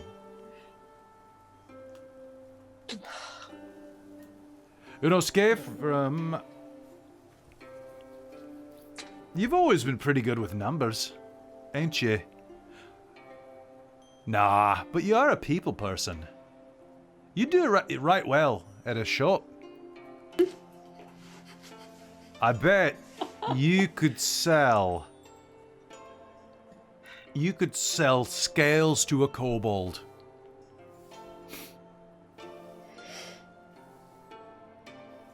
Are you still taking a piss? Well, I mean, I'm not You know, that expression always struck me a bit weird. Because, like, if you're taking a piss and anyway, you should stick around, man. Your bones have got to be tired. That's true. Plus, the weather's mean- nice. High altitude. It's a little high for me. I'd like to get back on solid ground. But I could stay around for a while. I would enjoy the company of an old friend. That's true. We do have a few tales to catch up on. And write new ones. Oh, speaking of which, Melia, want a new pen pal? I was just gonna say you both should keep in touch. Would love to. Oh, Magical addresses that magically send to things. Aye, well, we should probably get heading back. Before they lock the gates on us wherever we're staying. Where are we staying? Probably back at the town square or the mage council. Right. Okay, yeah. So we've got to find Odai. That's right. Hopefully well. she's not gone to sleep yet. Aye. Or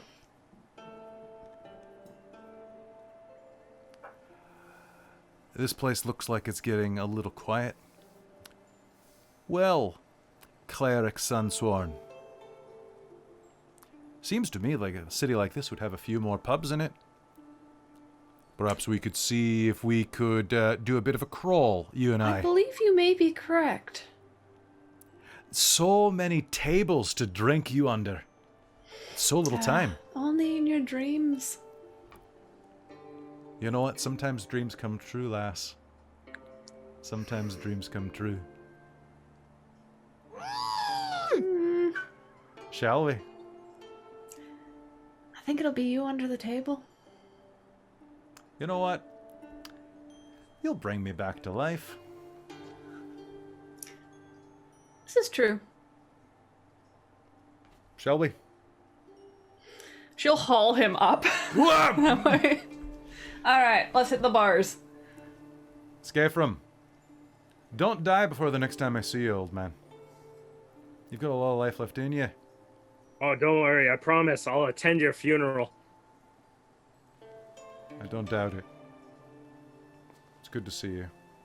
And he will pat you, like, firmly on the shoulder. And turn, and with, like, just that air of, like, complete buffoonery, he's just gonna completely vanish. And he turns to Ogwyn and he's gonna lean in and just give you a pat on the shoulder as well. It's nice to meet you. Take care of him. In Dwarven. It was an honor. And I'll do my best.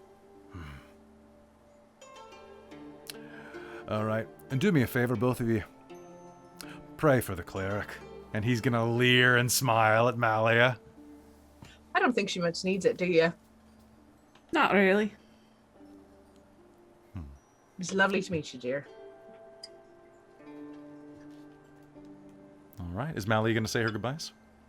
Yeah. I wasn't sure if that was quite finished yet.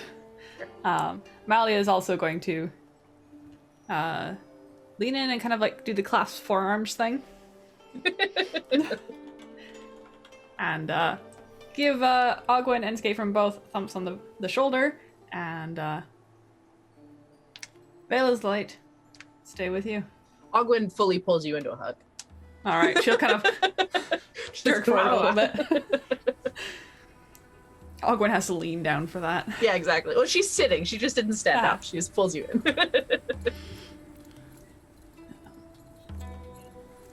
Have a lovely night, you two. Aye. You too. Praise too. Vela. Praise Vela indeed. Praise Vela. Now, pray for the idiot here, okay? And with that, you'll go off to go pub crawling with Cadamus into the night. And at the end of the day, who can say who was the first to fall asleep that night? The one with a dick drawn on his face. So Mars? Yeah, Oh. probably. And with that, Eventually. you complete your own arc, and we are going to call game there. You guys did it. Congratulations. So, congratulations. You did that. I want to say thank you both for being here with us. Michael, Krista, it was fantastic having you here. Your characters are lovely. I hope they have a weird interracial So much marriage. fun. Till she dies and turns back into a dwarf. They probably I feel went like back every to now and then we're going to need to do a thing where we kind of like catch Krista and Michael up on what's been happening, as There you in go. they received a letter Totally. I saw in the chat and get that a we should- response every now and then.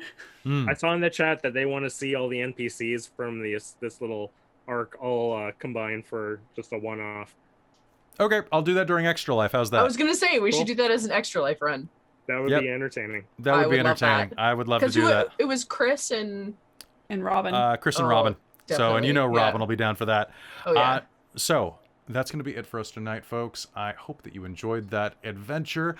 Next episode, presuming I'm not dead from my second COVID shot, will be next Wednesday at 7 p.m. Pacific, and will be the season finale of Season 3 of the Shards of Nyrn, which means that after Season 3, we're going to take, I think right now, it's going to be a 2-week hiatus while I have to cut the new promo for all of the short stuff, that like the catch-up stuff at the beginning, and just give us a little bit of a break before we head back into it, because this is a pretty rigorous game that we run. I'm gonna tweak the graphics. Got to tweak the graphics. Yep, Mike has to adjust them, although not much. They're pretty much... I've got some pointers that I think I want to do, Yeah, and I think you know I what have you want. ideas. Good. So we'll let you know next game, though, how long that break is going to be so that you can plan around it. And it's the middle of summer, so it just makes life easier. Thank you so much for being here to NPC with us. Please, if you have some time, go and follow them. So, Michael and Krista, can you tell our chat where they can find you? Go ahead, Mike. I'm usually here at Dork Tales in one capacity or another, but if you want to go and check out my little Twitch channel, I don't do much with it, but when I do, it's always amazing at Sylvester Slays. And And I've been Krista. You can find me on TikTok and in the chat as ChahistafX, or you can find me over at Lazorcomb, LAZORCOMB Productions, where I do a podcast called Based On, where we talk about movies based on books and books that they're based on. nice. Also, you can... Winter, you're not doing much streaming at the moment, right? No, not right now. But they can find... You're sometimes on your hubby's channel over at Not a Vampire, I Promise. Yep. Uh, I have my Instagram, and I'm not sure which one you have on here. I think you have my Instagram. I can absolutely do that, though. So that's Instagram.com/ and that's Ami Hayano, right? AMIHAYANO. Yes. So go give her a follow there. And of course, Christine can be found at... I am Lady Liliana, and I stream Guild Wars. Nice. And of course, I'm here on Dork Tales, so, you know, stick around. We'll be back in 2 nights with the Reign of Emmerich. So, love you very much. Thank you for sticking through Season 3 with us. And I apologize for Season 4 in advance, because you're going to hate me. Hell, you might hate me. Yeah, you might hate me next episode, because this is a suspiciously good ending, isn't it? We'll see you next time here on the Shards of Nyrn. Love you, folks. Good night. Night.